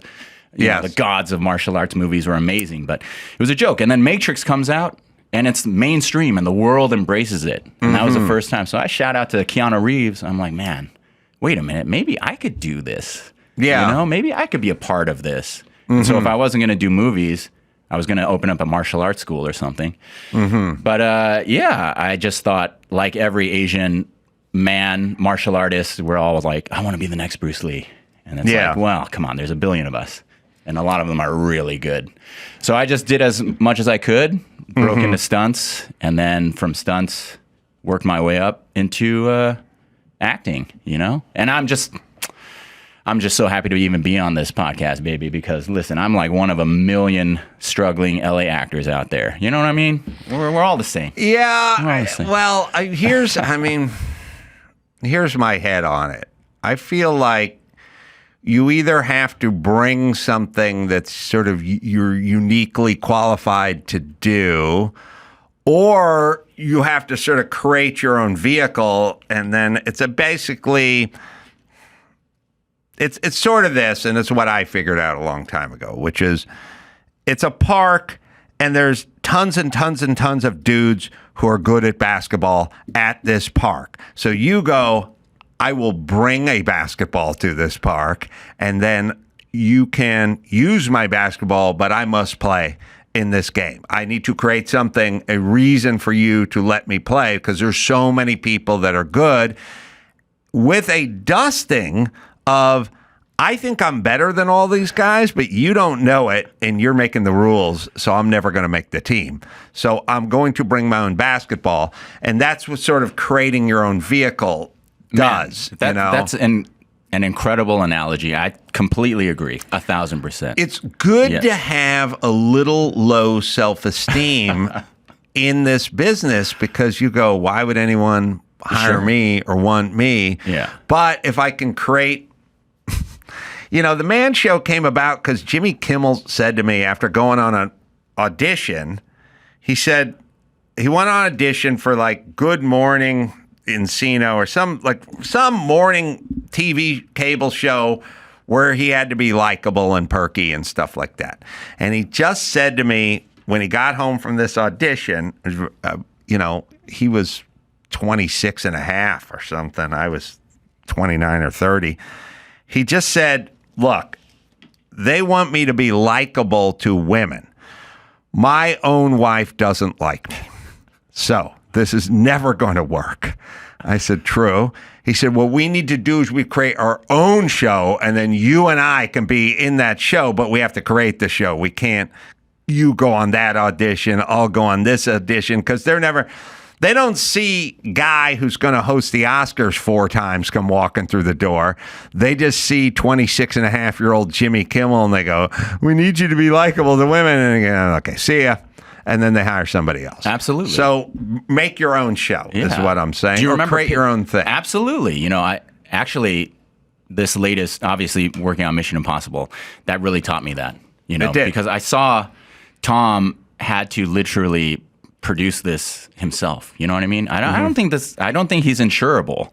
You know what I mean? So, right. and we all heard the stories about how he kept production going during COVID, things of that nature. The industry is very tough. And it is definitely profit driven. And, if they're giving Tom Cruise a hard time. Yes. Right. And he has to battle through. Yes. What do we have to do? Right. So I think gone are the days where, as actors, everybody's always asking, what advice would you give aspiring actors? And I'm always saying don't quit. But I think the story you just told is absolutely true. Like, you really do kind of have to go it alone a little, make your own thing, carve out your own space. Produce your own thing, because if you try to wait for somebody to pluck you out of obscurity, it's just not going to happen. It could happen, but that's like lightning hitting, right? Or winning the lottery. It's not something to count on. Right. And don't expect people to sort of recognize your greatness or anything. Exactly. I was actually, when I worked early with Jimmy, we were told not to work together because they didn't like us together. We got a little rowdy together or something. So it's like, you guys break apart. And then when I went in, they wanted me to do a radio show on some other radio station or something like that. And I went in and I said, okay, but how about we bring Jimmy in and we'll do like a team because we're funny together. And the guy said, he's not a behind the mic guy. He's a producer, but he's not in front of the camera. He's not talent. He produces. So you don't want that guy, whatever. And I remember thinking, that guy hosted the Oscars 4 times. Like, that was your assessment of who he was, which is not talent. Yeah. And, late night show and everything else. But I was like, don't count on them accurately assessing anyone's ability, including yours. That is so true, and it goes back to one saying that I always have, which is, I was working in the business for 10, 12 years, something like that, doing stunts. And then at a certain point, I realized to myself, like, if I don't make my own dream come true, I'm just going to be working to make other people's happen. Right. And so I said to myself, like, I just have to stop. I have to say no to some things.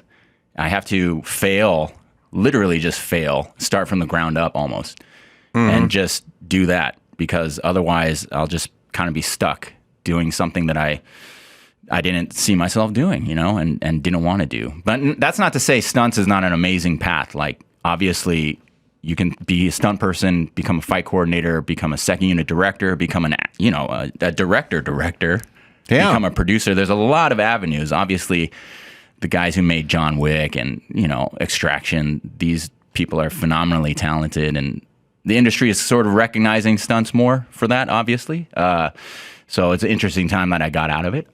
Great timing, Steven. Are stunts safer now than they used to be? Absolutely. Yes. Unless you're in the third world or something. But yes, when you're making a big time Hollywood movie, yeah, for sure. What's the craziest stunt? Oh, you don't want to ask me. I do. Crazy stunt. I'm just a fighter guy. I want to know that you've seen. Oh, that I've seen. Cruz riding the motorcycle off the mountain was pretty intense. That, right? I didn't see that personally, but yes, I would have to say that is right up there for biggest stunts ever done. And obviously, his kind of Buster Keaton, biplane chase that he did for this movie is absolute insanity. I think that is probably, the biggest stunt sequence ever. So, between him and Jackie Chan, I think those are the gods of stunt guys, actors who can do stunts. Yeah. He's not a stunt guy, obviously. But, Well, I mean, Jackie's an acrobat. Jackie is an acrobat, yes. And it's really amazing. Yeah. And the stuff is like clever. Yes. Which and funny and fun. that's what I mean. It's like it's clever when he dives through the shopping Yes. cart and then pops up and, does all that stuff. Absolutely. Yeah.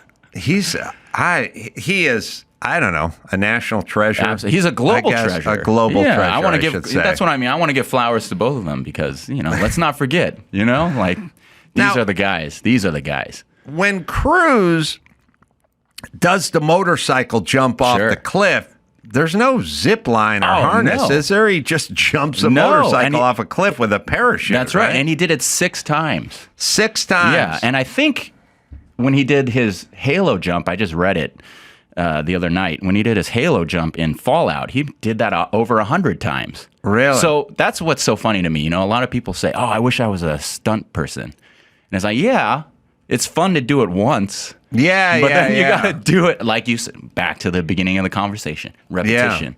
Yeah. Can you do the reps? Because the first time is fun. The second time is okay. Third time, now you're like, didn't we get it? We got it, right? Clearly. But it's no. So, props to them. Props to him for sure. So we got some footage of it. But is this from the movie we're looking at? This looks like behind the scenes. Behind the scenes stuff. Yeah. Now, he had to have a harness on, right? Yes. I believe there's a harness here. Yeah. When he's doing his wing walking, I don't think it's full on just him floating. But even with the harness, listen, after you do stunts for so many years, you realize you can get hurt walking across the street. The plane can crash. The plane could crash, exactly. And then catch on fire, and then you're harnessed in. It's all the things you don't look at that. Yeah. Look at that. It's crazed. That's what I mean, right? Look at this. It's crazed. This is wild. It's wild. And then the plane itself, when it goes inverted like that, apparently it runs out of fuel because the fuel pump, as you know, as a race car driver, it's not made for that. So they have to finagle a way around all this. And, every second that you see on screen, I don't even know how many takes, how many minutes he's up in air doing that. So, I'll tell you my greatest takeaway from watching him on the wing of the airplane, which is if you hit Tom Cruise's head with more than 150 miles an hour worth of air, his hair will turn into Mo Howard's haircut from the Three Stooges almost instantly. Like, there's no telling what your hair will turn into, but he'll go from Tom Cruise to Mo from the Three Stooges almost immediately. There's a shot where he's on the wing where he's got Mo's haircut. Hey, the Tom Cruise hair game is strong. It's still strong. It's strong. Every new movie he comes out with, he changes his hairstyle. And at least for me, when I was a kid, I would always try to change my hair. Like, remember Mission Impossible 2 comes out? And he has a beautiful, long, luscious hair. And every guy was like, I'm going to grow out my hair. Yeah, let's do this. I met him once at Jimmy's house. Oh, well. Okay. That's all I met. Okay. I'm sorry. Mo Howard's you know him socially. That must be nice. Hey, he brought donuts with his mom. There it is. He bought my family-in-law dinner. He did. So we had a little break in filming. I go on vacation with my new wife, and there it is. He's a little more handsome than that, but he's better looking than Mo Howard, but that's the same barber. But only when there's 200 miles worth of wind in his head. But yes, go ahead. Yes. So we had a little break in filming, and I went on a little vacation, a little Spanish vacation with my new wife and my new family-in-law. And we come back to London on a Friday. I'm supposed to film on a Monday, and we're at this fancy restaurant. And we're waiting, for our table. And in London, and some fancy restaurant. I didn't know what it was, and I feel 2 hands slap the back of my shoulders, and I'm like, "Who is this?" So I turn around, pissed off, right? And it's Tom Cruise doing this. Wow. And then Chris McQuarrie, and I guess they were there to have a business dinner or something because I don't know, some high power exec was in the corner or whatever. And I was just like, what? And so I had dinner with my family, and I couldn't even concentrate. I was like, don't look at him. Don't make eye contact. Have you ever had dinner like when your boss is across the way from you? It's impossible. So around the middle of the dinner, he gets up, goes to the bathroom, comes back. I'm like, nobody look at him. Nobody make eye contact. And he just stands at our table and is like, let's take some pictures, huh? Wow. And everybody in the restaurant's looking up like, why is Tom taking pictures with this random Asian family? Who are these people? Is he going to do this for all of us, right? So he took pictures and was so nice. He was telling my new father-in-law, like, yeah, Steven's a great actor. We're happy to have. Which, look, when you're an Asian father-in-law, you are a hard ass, right? Oh, yeah. And I was trying to impress this man for months. Sure. And then so for Tom Cruise to do that. And at the end of the meal, he paid for our dinner. And I was like, to my father-in-law, I was like, what's up? Huh? What do you think? And he was just like, yeah, he's okay. Yeah, they're tough to impress, those Asian father-in-laws. But Tom Cruise coming in and endorsing you, you're not going to do any better than that. So I will always thank Tom for that because he didn't have to do that. You know, he's my boss. He could have just been like, hey, nice to see you. What is next for you, Steven? Oh, I am in, you will see me with Jason Momoa. Yeah, in The Wrecking Crew. Oh, when is that coming out? I think that comes out in November or December on Amazon. On Amazon. Yeah. And that's a... with Dave Bautista. Uh-huh. Yeah.